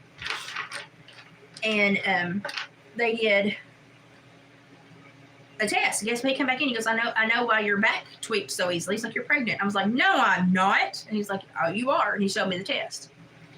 And I was like, holy crap. So it took about 2 or 3 weeks for me to get over my back. But in that time, I just kept getting sick. Sick. And they were trying to get me in for all these ultrasounds and all this new stuff. And finally, I just got so much morning sickness, and I was so dehydrated, and they had to put me back in the hospital. And they did, when I was in the hospital, find the heartbeat and all that stuff, and, they think everything's fine. Well, then when they got farther down the road, they realized when they did another ultrasound that I had an extra lobe on my placenta. And they were like, we don't know if it's just not shaped correctly or if you started out with twins and lost one. And they said, we won't know until you give birth and we look at your placenta. If the lobe has been absorbed, then you started out with twins and you lost one. And if it's still misshapen, you just had a misshaped placenta. And I was like, okay. I had so much going on. You didn't have time to dwell on it because I was so sick. And so when I had Lane, 30-something hours of labor, that child never got anywhere on time. Hindsight's 20/20. Oh my gosh, I had him natural because I was tough. Turns out I was just stupid, but I had him natural. And the doctor, his name was Dr. Augustine, he was sitting down there fishing through my placenta. It's a funny sentence to say. And I said, well, and he looked up at me and he goes, let's just talk about it later. I said, no, just tell me now. I said, because you're just going to make me worry. And he said, the lobe's gone. It's been reabsorbed. He said, you started out with twins. So I started out with twins with Lane and lost one. Which I think the good Lord knew what he was doing, because I don't think I could have handled 2 of that boy if I wanted to. So immediately going back to the doctor, I'm like, listen, I got pregnant on that pill. We're not doing that again. And he's like, well, it was a very low dose. We figured since you were younger and your body would line up, we'll put you on a really potent one. Okay, take it at 5 a.m. every morning. I get up at the same time every morning. I'd done it for years when I was going to tech, when I was working at Barnes, when I was working at the newspaper office. That was just when I got up. I took it every morning. And lo and behold, Lane's not very old. And I think I have the flu, the stomach flu. And I go back to the doctor. And I'm like, I can't shake this. I said, everybody else has had it and they're fine now. And I'm still dealing with it. I don't know if it's where I'm just so tired, because Lane was not a sleeper. He goes, let's just check everything. Doggone if I went pregnant again.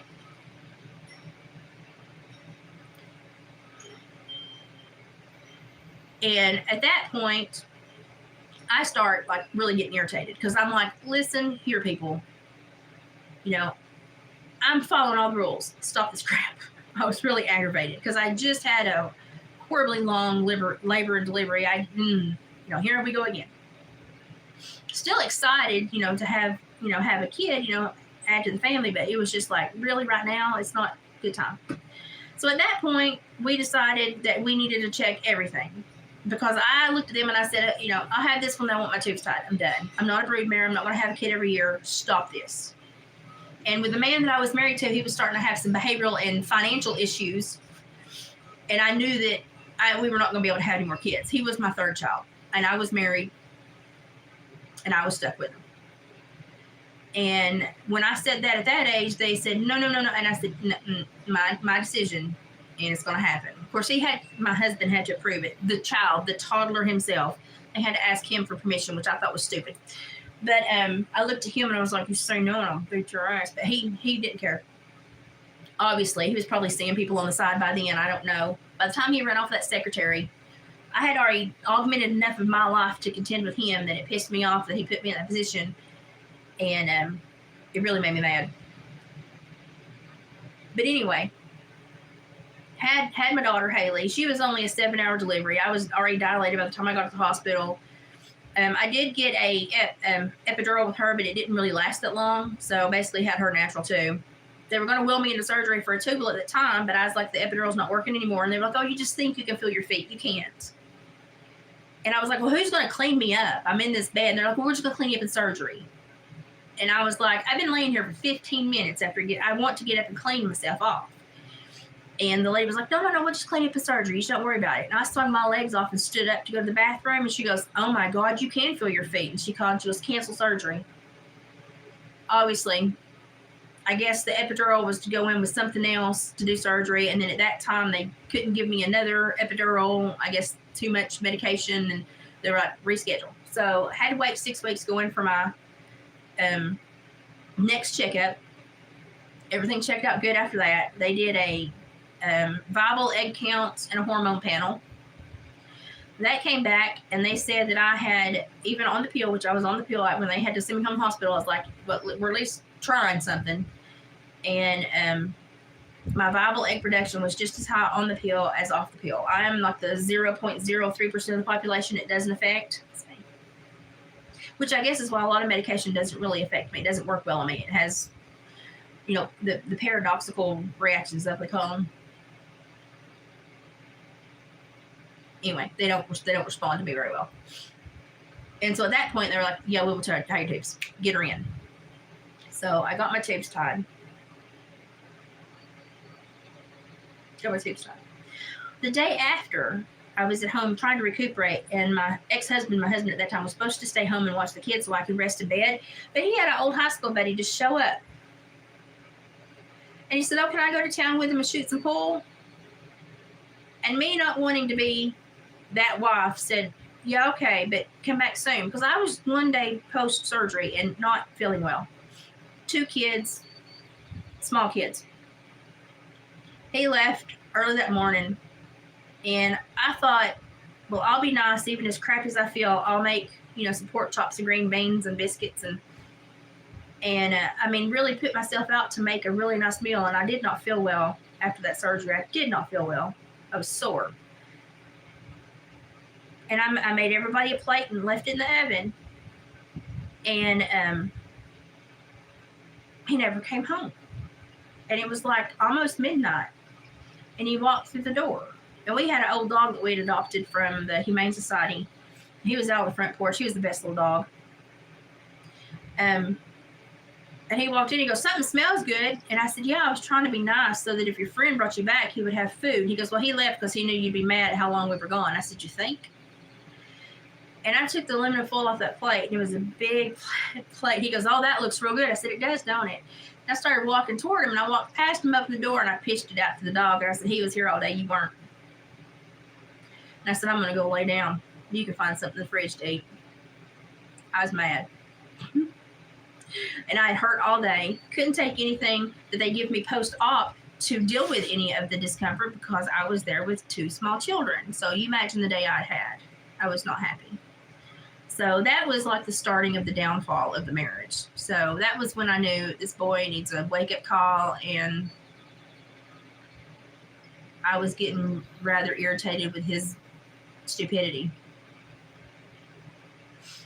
Yeah, I'm not very nice if you piss me off.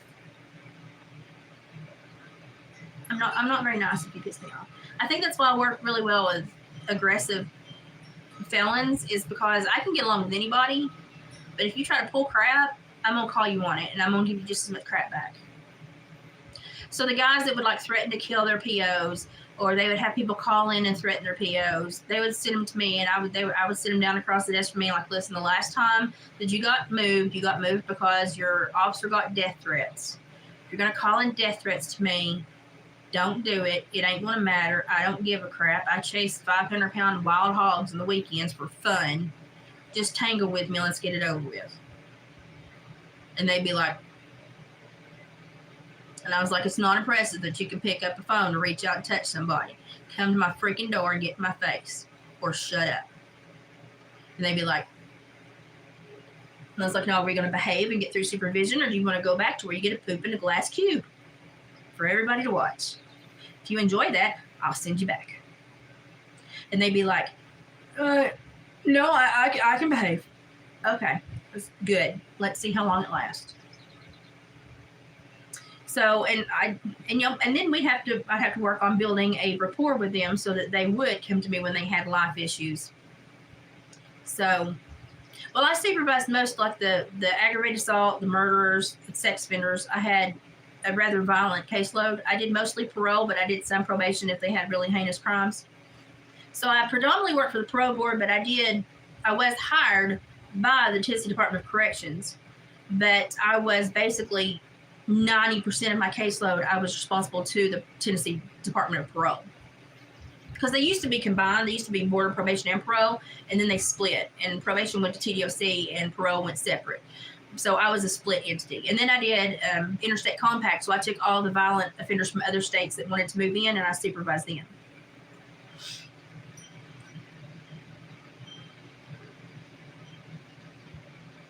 So, I mean, some of them just needed to be called on their crap. I think a lot of them just needed to be called on their crap. It's like, you've got to misbehave an animal. You've got to misbehave it. They're going to misbehave until you give them a reason not to misbehave. And so that's the way I looked at it. And so if they gave me crap, I gave them crap.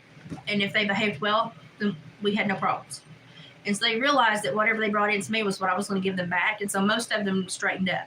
And at least attempt a decent life, at least as long as they could. But I mean, I sent a lot of people back to prison. But I only got threatened a couple times, and most of that was just them trying to be gruff as they let them back after the parole revocation hearing. They let them back to the cell. I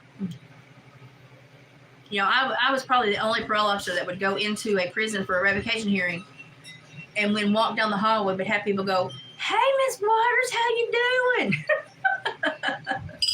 Instead of getting cussed out. They know that I had to put it back in there, but they'd also know it's because of their behavior and their actions. It wasn't because of me.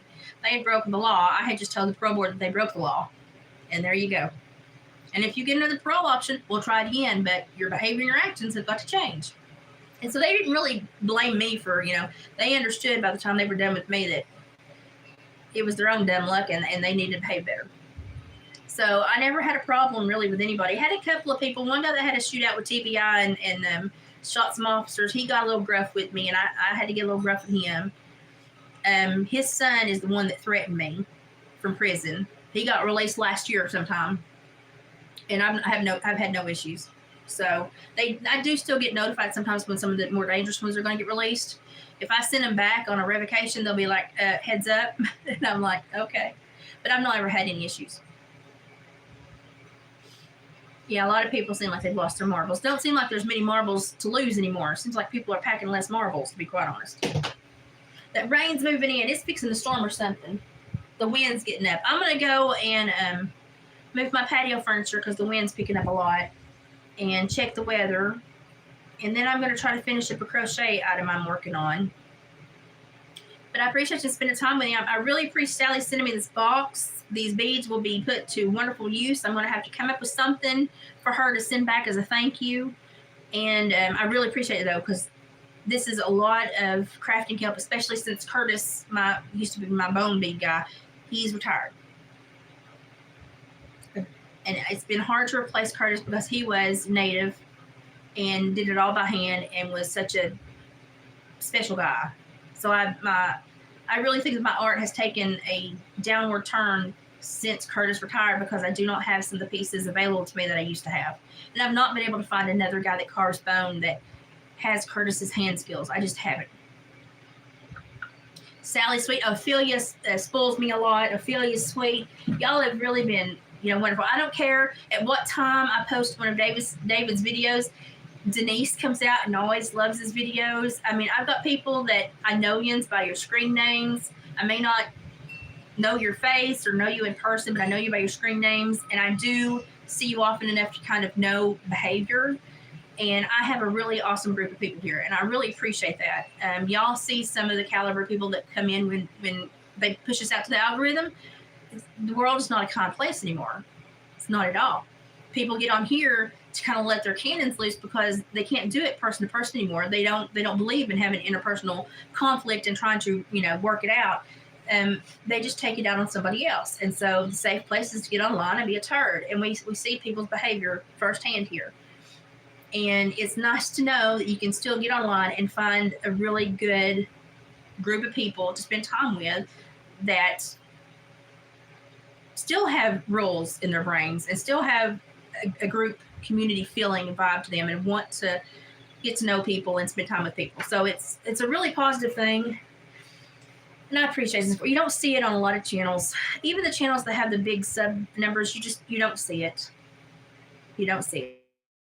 I'm really aware when I see it. I see it in Booma's group. You see a very similar run in Sabrina's core group of people, but as she gets more and more prominent, obviously you get more and more traffic and you run across more and more harebrained people. But we've been blessed with a lot of really awesome people, and we know it. We're very aware of it. So, okay, I'm going to straighten up my patio furniture, get it out of where the rain's going to hit, and get some stuff moved before it hits. Y'all have a wonderful day. I appreciate you spending time with me. I hope that the new guys now have got to know me a little bit more and had a few laughs at me. And then I'm going to crochet because it's what I do. And I've already got, David went turkey hunting and got a big turkey the other day. So I made a big turkey and veggies, a roast. And so we've already got dinner for tonight. So I'm going to have an easy, enjoyable evening. So, and I hope y'all have the same. Watch out for some of the storms that are popping in the south. They said they could be kind of getting to the stronger summer storms. And I definitely feel rain moving in. So y'all have a great day. Take care of yourselves. Tell somebody you love them. And try to find somebody that can say they love you too. Every day, you need to hear that. It's important to put yourself up there as a priority as well.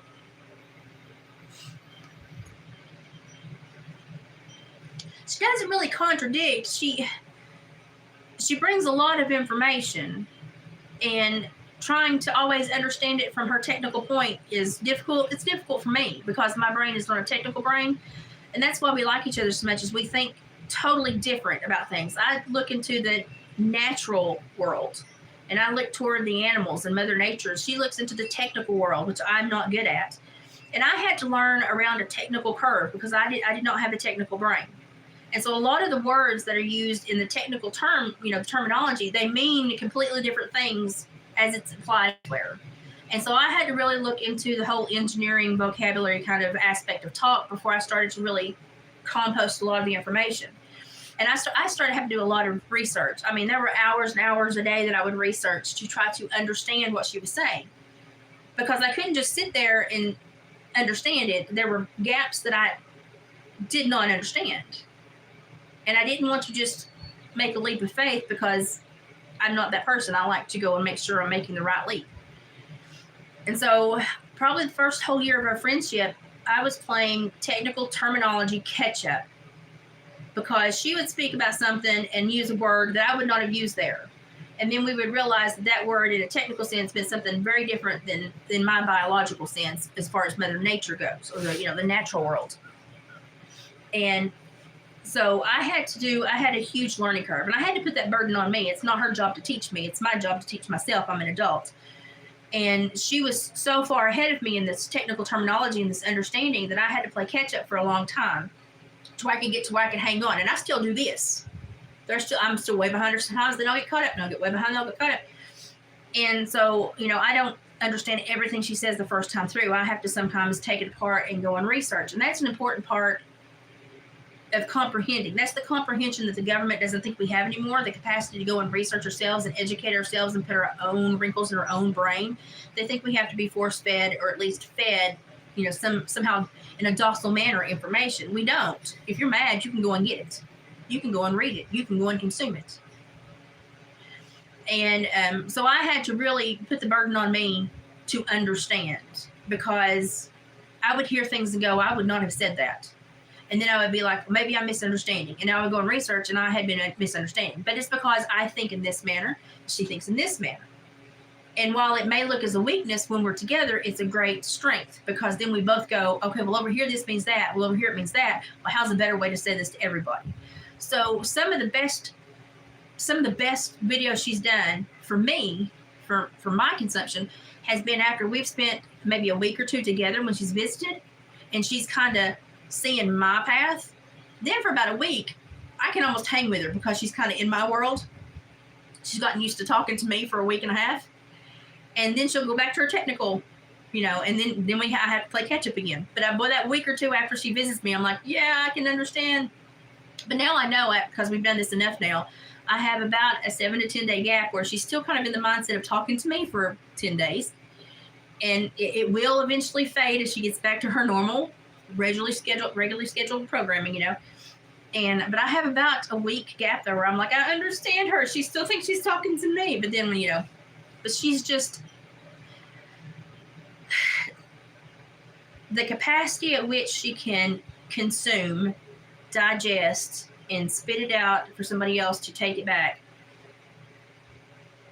is amazing.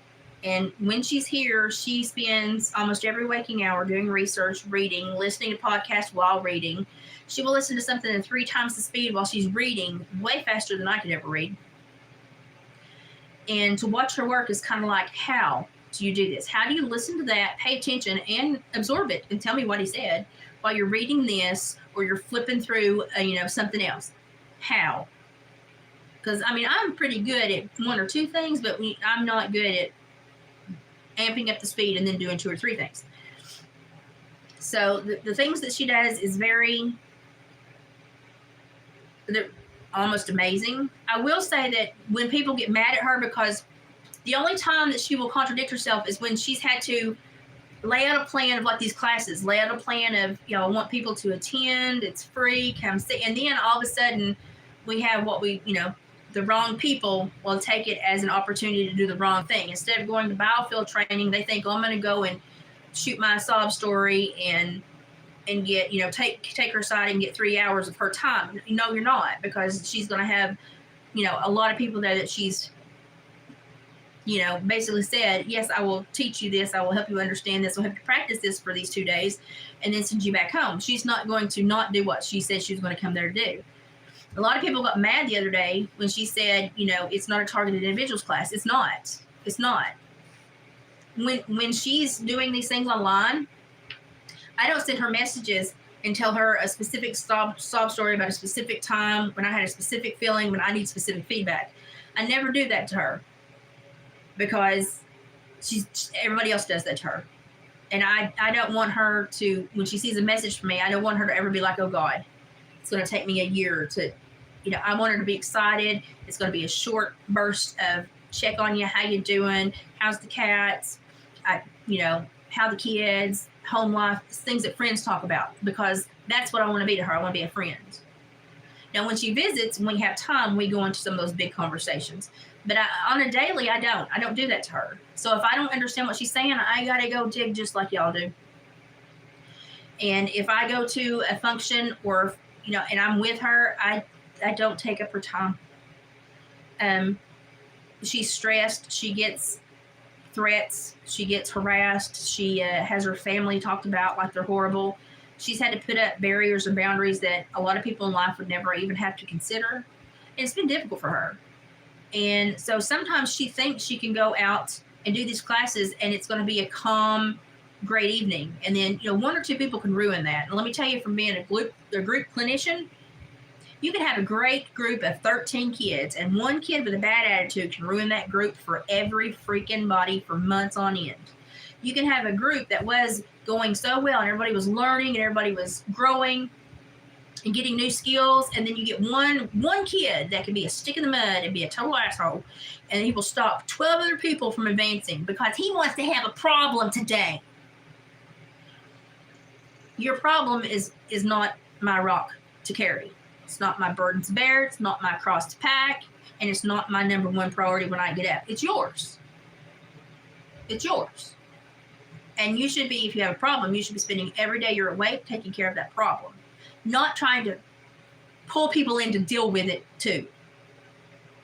This is where pronouns do make sense, because it's possessive and it's your problem, because it is intrinsic and internal to you. So that's where you have to learn to separate yourself out. I do that as a kindness to her, because I don't want her to see messages from me and think that she's going to get trapped for an hour talking to me. I don't want her to see messages from me and feel fear, that now it's going to take 3 hours of her day to deal with. I don't, because eventually she will not be my friend, because that's harassment. It's like people that knock on my door and I think, oh, I've got a visitor. And then they go, hey, I just got out of jail and man, I've got to go to rehab. I've got to get there soon. And I'm go to my door thinking I've got a package. I've got a visitor. Somebody's come to say hi, and I open my door and somebody wants me to spend 7 hours finding them a grant or scholarship bed to rehab when they could have gone home, flipped their Medicaid card, called the number and done it themselves. And it pisses me off, because I don't have great days all the time. And so people look at my energy and they go, well, she's feeling fine today, go better. No. So I can understand, it does the same thing to me. It will make me very mad very quickly. And she does not get a lot of time to herself or to her family. And she's had to put up extra boundaries and put a hedge of protection around herself that she probably did not anticipate. And like she's told y'all many times, when she was young, because of the trauma she went through, she did not build healthy boundaries. She did not know how. It was not shown to her. She did not learn the behavior that is a learned behavior. So now, as she's becoming older and she's becoming more aware of how necessary these boundaries are and what a healthy boundary is, she's placing them out. And I'm never going to sass somebody for having a boundary, because I don't want them to sass me when I put one up, because there's a reason behind it. Do I get to know the reason? Not all the time. No, that's their business. So I just have to trust that person's doing with their life what I would want done with mine, and there's a reason, and I'm going to back off and give them that boundary. Now, I may have great, wonderful ideas that I should tell her. Might possibly be a revelation. But I would rather not tell her unless she asks for me to go into that headspace with her. Normally that's when she visits and we have more time to actually sit down and talk and read each other face to face. When she's away from me, I just try to be a support system and a friend, because I know what she deals with. I know what she deals with. And I'm very complacent on my channel because I'm not making money. I'm not making money. YouTube won't let us make money. YouTube won't let anybody that has any kind of natural wilderness lifestyle make money. But I have, they'll come here and they'll be like, I'm here, but I'm not allowed there. But this is a separate place. Just like going to Walmart and Save-A-Lot. Different rules, different places. One may trespass you and the other might not for the same behavior. Separate places, separate entities, separate rules, separate perceptions. That's all there is to it. And I don't really kick a lot of people out, because a lot of people, if they sit here and they stew in what I'm talking about, they'll think for 5 minutes. And I dealt with murderers my whole life. You can call me anything but a white girl and it's not going to hurt me. I've been called, listen, you're going to have to spell it correctly and use it in a sentence correctly. Your grammar's going to be spot on to impress me with a really big word that you created to insult me, because I've heard them all. If you want to try your game, go ahead. I'll grade you on it.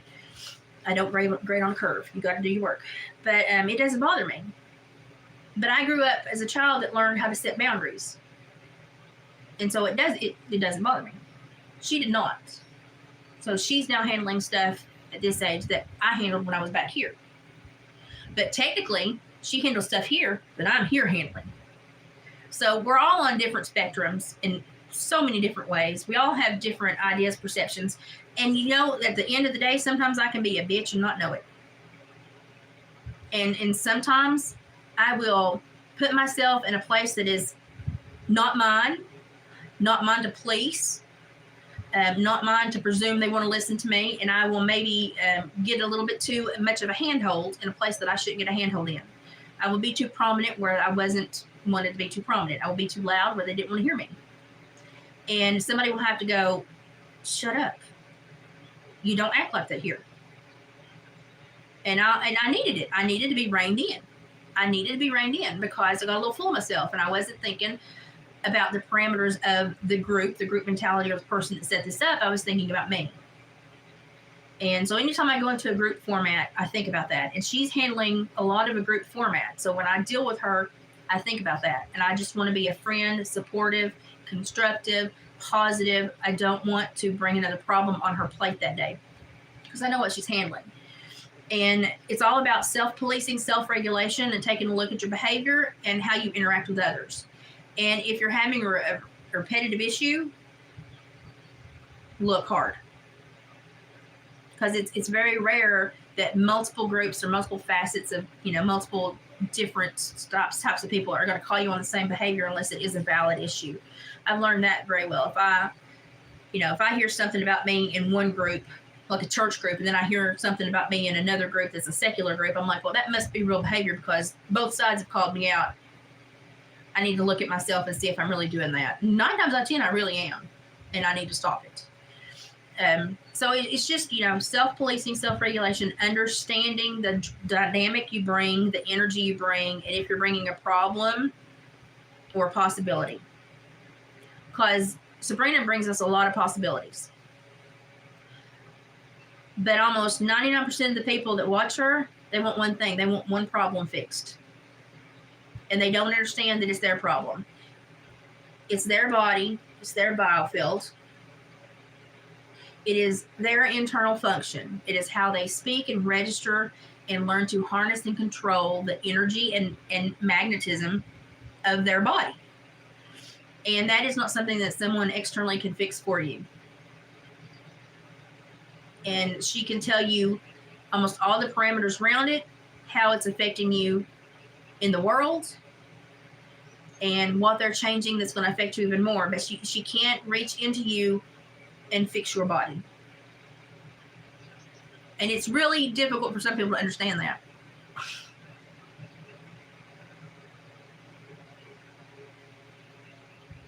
I don't think integrity has anything to do with biofields. I think that probably somebody that's on for murder on death row can probably talk to their nervous system just as much as I can.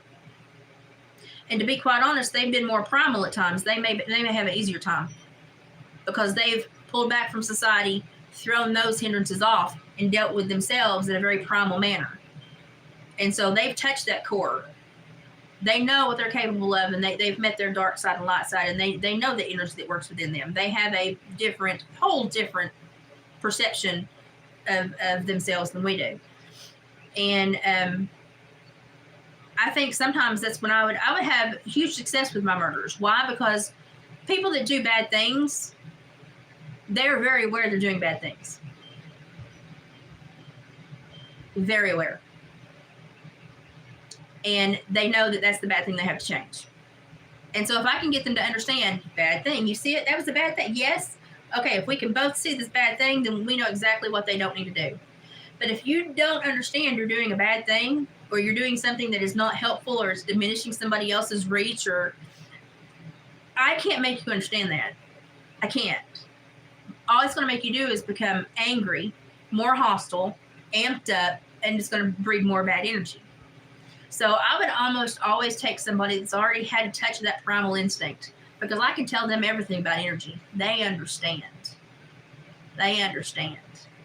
I don't think integrity has anything to do with understanding your biofield. I don't think that your biofield has anything to do with the good Lord. I think the good Lord helps me daily. But I think that when he made man, he set us down, and there we went, and we had everything we needed. We had everything we needed to walk through this life and to be reconnected with him and use our free will to do awesome things. We don't always do that. We don't always do that. But I don't think he has boo diddly to do with my central nervous system and how I talk to my body. Now, my mind and my soul, he's got a lot to do with. But my body, no. I think that's pretty much my realm. I can't say, hey, God, I broke my arm. Can you heal it right now? I understand that my arm is broken. It's going to take 6 to 8 weeks to heal. Okay.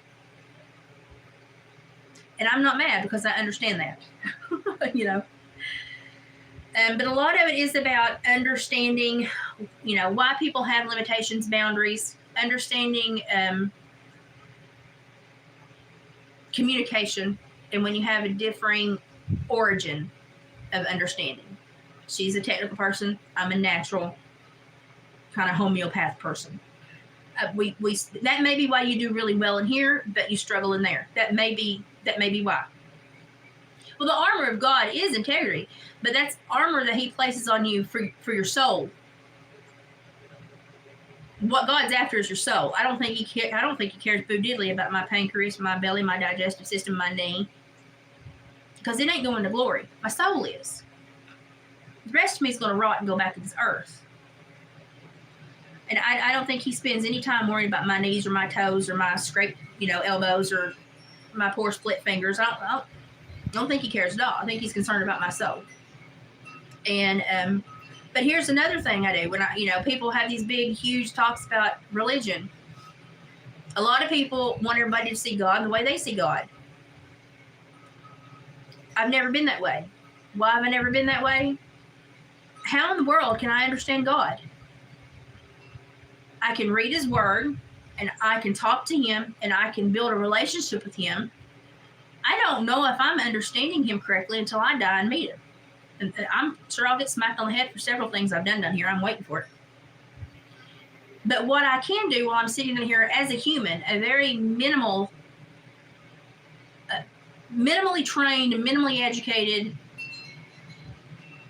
absolutely unworthy human, is go, hey, that's the big man that made everything. Yeah, I'm not going to take the map in my brain and say, you must comply with the map in my brain. I'm not going to put my human limitations on God. And so I back away. And so when we start talking about limitations and God does this or God does, I back away because,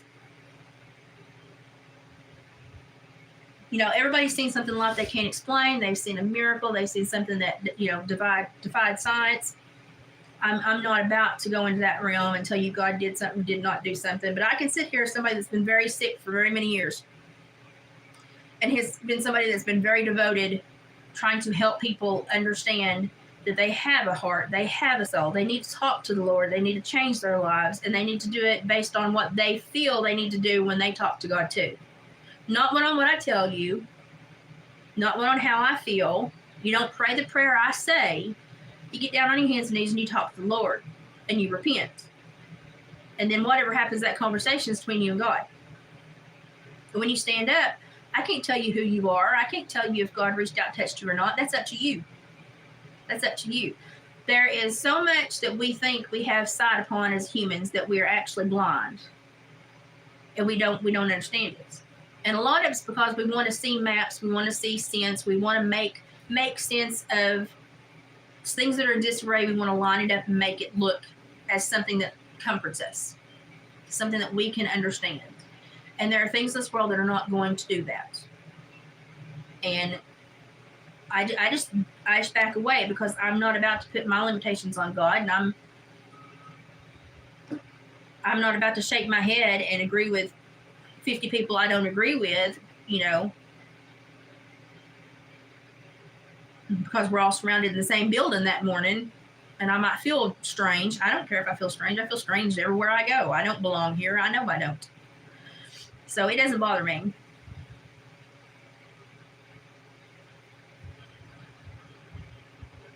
Oh, I had a murderer come out of jail. He was with a group of young people that robbed a convenience store. He didn't know one of the boys had a gun. And he didn't know they was planning on robbing the convenience store. He thought they was just going to go out and hang in the town. And that boy pulled that gun and shot the convenience clerk, and he died. And all of them got charged with murder. While in jail, he went to jail as a juvenile. Now, I remember this. He got tried, and he got tried as an adult, went to jail as an adult, as a juvenile. And spent 21 or something years of his lives there. I mean, him and his co-defendants had long sentences. And because of the actions of the one boy that did shoot, none of them got parole options. It was a gruesome crime. We'll just say that the one boy was a really bad person to put in your group and follow. If you could have picked the worst one, I don't know. From the paperwork I read, that boy seemed to be the worst one, and he died in prison. He seemed to be the worst one of the group, and he definitely acted like it. They all got, and this was Kentucky, they all got horribly long sentences. So when he finally paroled out, he had to be an interstate compact case. So I had to go investigate the home. I had to talk with Kentucky officials. I had to get all the court stuff from there and read through everything. And then it dawned on me that it said family contact, wife. And I'm like, wife? He went to jail as a juvenile. How in the heck is this man married? Well, then I started digging. I started calling his family because I really tried to do my research on these people before I accepted him to come into the state. He had met his wife. He hadn't been in custody very long at all, maybe a couple, 3 years. And she was doing Bible study. He met his wife there. They found love. She went to the jail administrators, like, I can't do Bible study here anymore. This young man and I have grown feelings for each other, and we'll have to schedule somebody else for your facility. I can't do it. Let me turn off my fan. It's blowing me about off the table. So from that point on, they kept in touch by writing, and she got so many visits, just face-to-face visits, through the glass. They did permit them to get married. But he got released, and even though she could no longer teach the Bible study, they never got a replacement for her because it was a volunteer Bible study. And when it went like a month and nobody, they hadn't got a replacement and nobody had volunteered, and so he just stepped up and created an inmate Bible study. He ran that Bible study, that prison, the whole time he was there until he was paroled. And he actually said, I'm hesitant, to go home because I've got so many young people here that depend on me. And I felt bad for him because he had never known freedom, but he was still more worried about somebody else. He had really the scope of vision and, sight that he had in jail was very much larger than most people's. And he came out, and, I'm still kind of leery. I'm still waiting for something. Nothing. This guy was just normal. Picked a bad person, spent time with a bad person, got caught up, guilty, guilt by association. It happens a lot. But he was fine. We had a great relationship. I had him on for several years. We had gone through cancer twice, and then it came back a third time, and it metastasized. And he came into the office after going to his cancer doctor, and he shook his head. And I said, "Oh no!" And he said, "It's spread everywhere. I'm not going to fight it." And he just had just a decade maybe of being out. And I was like, "Well, you need to fight it. You're doing so much." And he's like, "No." And he was like, "I'm not going to fight it." And I begged Kentucky when he was bedbound and no longer a threat to give him an early reprieve so that he could die off paper. And because he was no longer a threat, he couldn't get out of the bed. He was emaciated. I had to stop and see him. It was just so hard to watch this man just fall away. And they refused. They said, "No, he will die. You will get us a death certificate and you will report upon it." And I was like, But when his wife called and told me he had passed, I literally had to shut and lock my office and cry for it was a bad day. He was one of probably the best people I've ever met. And you don't think you're going to meet good people in those ways, but he was one of the best people I'd ever met. His name was Arnold. He went by John, but his name was Arnold. And he could grow a garden like nobody's business. When he got out, that was what he wanted to do, was put his hands in the earth and grow things. And he was an amazing person.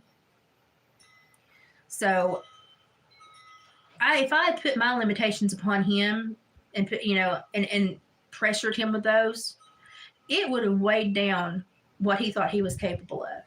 And he might not have had the belief in himself to have gone and done everything he did. He still taught Bible study in the area. He still visited and went to different facilities where he didn't have co-defendants and taught Bible lessons. He was phenomenal in his area church. He was just an overall good man. And he was really trying to make up for his young, stupid self. And if I had really just kept that chip on my shoulder about there's going to be something bad eventually, then my dark cloud may have spread over his head too and kept him from seeing his true purpose. And so I have to be really careful when I spend time with people or I get into groups. And you'll see me get into groups, and you'll see me some days be loud and be very vocal. And that's when I think I have the capacity in that group for those people, those specific people, to speak that way. If I'm in a group and I know that there are other people that won't be able to tolerate that or will take offense or don't have a mindset to where they can understand what I'm fixing to share, I'll pull back because I don't want to be a hindrance to somebody else. And all that is just learned behavior from years and years and years of dealing with lots of different types of people at different places in their life. And so more than making people meet me, I try to meet the people where they are. And I try to go into YouTube channels the same way. If they're not ready for big old boisterous me, I don't say anything. I watch a lot of channels I never speak in because my life is so different. I know that they will not respect me. They will not care if I'm following them. Their general population of viewers will not give a crap about me and may even turn against me like a white chicken in the wild or a white turkey in the wild. And so I just don't say anything. And, but it's, I've had a lot of social behavioral training to identify those things. I'm not an angel. I'm a turd. I fully understand I'm a turd. I can be a really bad turd, and I can be a big old boulder for you to smash against if you want to, if that's what you want to make me. I'll be a good enemy. I will. But I'm an even better ally. And you kind of have to want to put everybody in that. Yeah, they would be a good enemy, but man, they would be a great ally. And maybe I need to focus on this and this and this instead of the things that will make us enemies. And yeah, Henry, I don't belong in every YouTube channel I go to. I've gotten kicked out of a few too, mostly because they just don't respect people that have like a close to Mother Nature lifestyle. But I went on one lady's channel, and it was a crochet lady, and she was being hounded because she lived in Podunk just like I did. She's just up in Kentucky. She's got a crochet channel. And she had gone to Hobby Lobby. Well, I know that there are no other stores except for Walmart around us that sell yarn.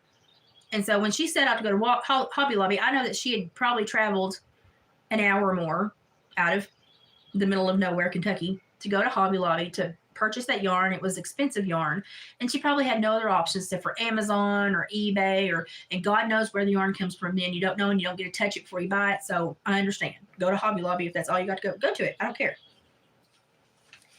Everybody, because they saw a Hobby Lobby bag in her bedroom when she was crocheting, was giving her crap about supporting Donald Trump. And, oh, you racist. Oh, you bigot. And I said, she bought mother freaking yarn. Okay, and it was 100% natural too. And I was like, the sheep didn't care, the grass that ate didn't care, and the person that spun it didn't care. What the crap are y'all focused on? Well, she could have bought it somewhere else. She could have got it off Facebook Marketplace. What if they bought it at Hobby Lobby? You're gonna throw a fit then? And it's just like, what? Why are you focused on this when you have the whole world to be positive about? And they wanted to cancel her entire channel because they didn't think she should have shopped for yarn there. And I said, y'all, she's a business. And I said, as many ethics and morals as I think I myself may have, when I put myself in a business mind frame and I'm trying to financially make a good decision for financial gain, I'm going to set myself up for success. And I'm going to buy at the lowest sales point so I can recoup the most money. And it don't mean anything except for I'm trying to make a business decision. Doesn't mean I have a political standpoint. Doesn't mean I hate anybody that, is a rainbow flavor. It don't mean boo diddly. It means Hobby Lobby's an hour away. It's the closest thing I got to buy from, and I'm going because Walmart ain't got crap. And that's all it means. And so for a lot of this, if you go into life and you infer 99 and being on a social platform, you do a lot of inferring because there's not a lot of, you can't watch my whole body. You can't watch all my mannerisms. You can't read me like you would if we were in public. We have a completely different way to communicate. And so there's a lot of inferring, there's a lot of inference going on. You have to kind of pad out what you think is going on. And for that reason, I understand that for some people, that's a map to madness. Because if you give them 1% of a story that they can twist to make their own, by God, you will become the villain in every one of them. Holy mother. Woo! And so I just go into it and I read the room. And if I think it's not going to be a positive place, I read it for a little while longer before I say something. And then I've been in some places where I've said something and people haven't liked it. And I've been like, well, not to be rude, I really don't understand, how you inferred what I stated. Would you please tell me how that affected you? What you felt I said. Give me at least 3 sentences that explain how you feel, because I'm drawing a blank and I really am trying to understand. Very rarely we get anybody that will give you feedback. Very rarely. For most people, this is a blip in their daily thing. For some people, like you and me, we spend more time here, we invest more time. But for some people, it's a blip.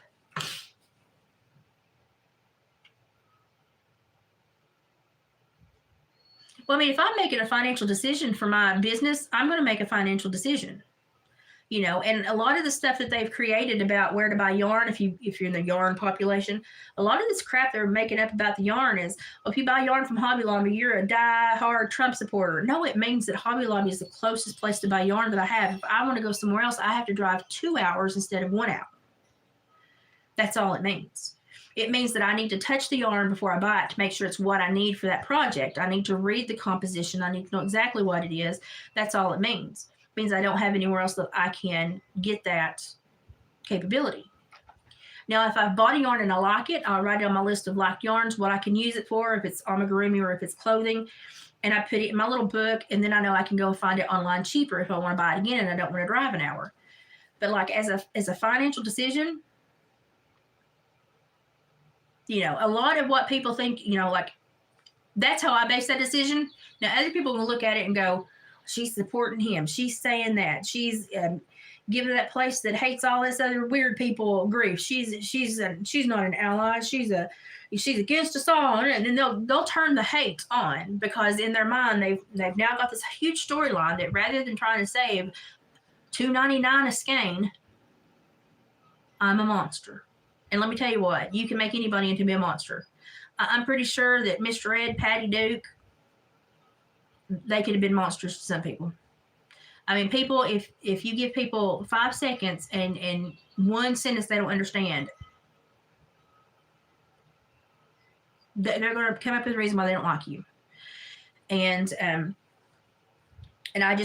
don't tend to agree with people that do that, because I don't know why they made that decision. I know why I have to make that decision, and I can understand that it's not built on any of the parameters they think that she might have made that decision. So I don't know how she made that decision, because it doesn't look like her decision was made by my decision. So there are different parameters for her. There are different parameters for every person, every individual. And reality is nothing. The only reality we share is when we're all together in a community, face to face. That's the only time we share reality. And even then, we only share a portion of it, because the only reality you know is the reality you create with your brain and your human understanding and your, any limitations or specialities you have. That's your reality, and it's not going to look like anybody else's. And so there are hiccups between us all. There are things we can't understand. There are going to be gaps. You're never going to know anyone 100%. You're never going to understand anything 100%. And no one's ever going to think exactly like you do or feel exactly like you do. For every individual on the planet, that's a different reality.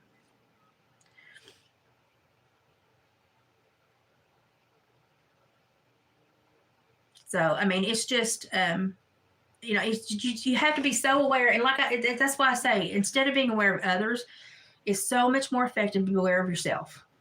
Because I could go and put myself in the middle of that puddle and stir it up and cause myself grief for months. But because I know that it's probably not going to work out, it's probably not going to be beneficial, because I've attempted this before, or I've watched somebody else attempt it and it went south, and I understand that they're 80% probably not going to like it, 20% might. I'm going to weigh my odds out and go, nah. And I'll find a better place to go and do that.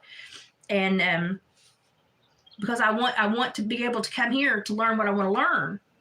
But I also understand, by being there and understanding that specific group of people, that I have to limit myself in this way to belong to the group, to feel welcomed, and to be able to interact without creating any extra, And I literally that's how I go into each little group that I'm part of. I know how far I can take it, when to pull back, when to say, I'm going to exit and give y'all a break from me because I might have pushed too far that day.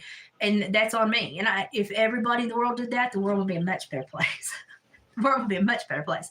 But unfortunately, most people put that burden on others. And they're like, well, you're supposed to flex to bend me. You're supposed to flex to bend to me and bow to me. That doesn't happen. People that come up against each other are not like the tree in the wind. One doesn't bend to the other until it breaks. No. People that come up against each other, they're like rock and sock 'em robots. There's no flex, and it's all attack. So I just choose not to put myself in that position. Just, read the crowd and have lots of talks with yourself, and understand that you can see the limitations of others, right? Because obviously you've seen some people's behaviors that you feel are limited. Other people are going to see limitations in you, and they're going to see things in you that's limited. The easiest thing for me is to pull back and to take baby steps, and to make sure that I'm, not creating a wake in a no-wake zone. That's the biggest thing in life that's been the most helpful to me, is to don't create wakes in a no-wake zone. I was nothing but funny on this channel until I found a group of people I really could talk to. I honestly, I was not funny. I started out with just psychology stuff. I started out with just body language, psychology, funnies, until I realized that I had found a special niche group of people that liked just some, clear and point, just frank honesty. And then I've amped it up as I've felt capable. And there are some weeks when I have to pull it back, because maybe I've gained too many subs and they're not ready for it. And I would rather them hang around and become part of the group and kind of learn as we're learning, rather than scare them off in the first 5 minutes they watch me. So I scale back. Sometimes I'm in second gear. Sometimes, I'm in overdrive. Sometimes I'm in reverse, but it's on me. It's on me. I can't touch anybody else's gear shift, only mine. Oh, my battery's going to die, and I've got to move patio furniture. I love y'all. Take care of yourselves, and I'll see you soon. Bye, guys.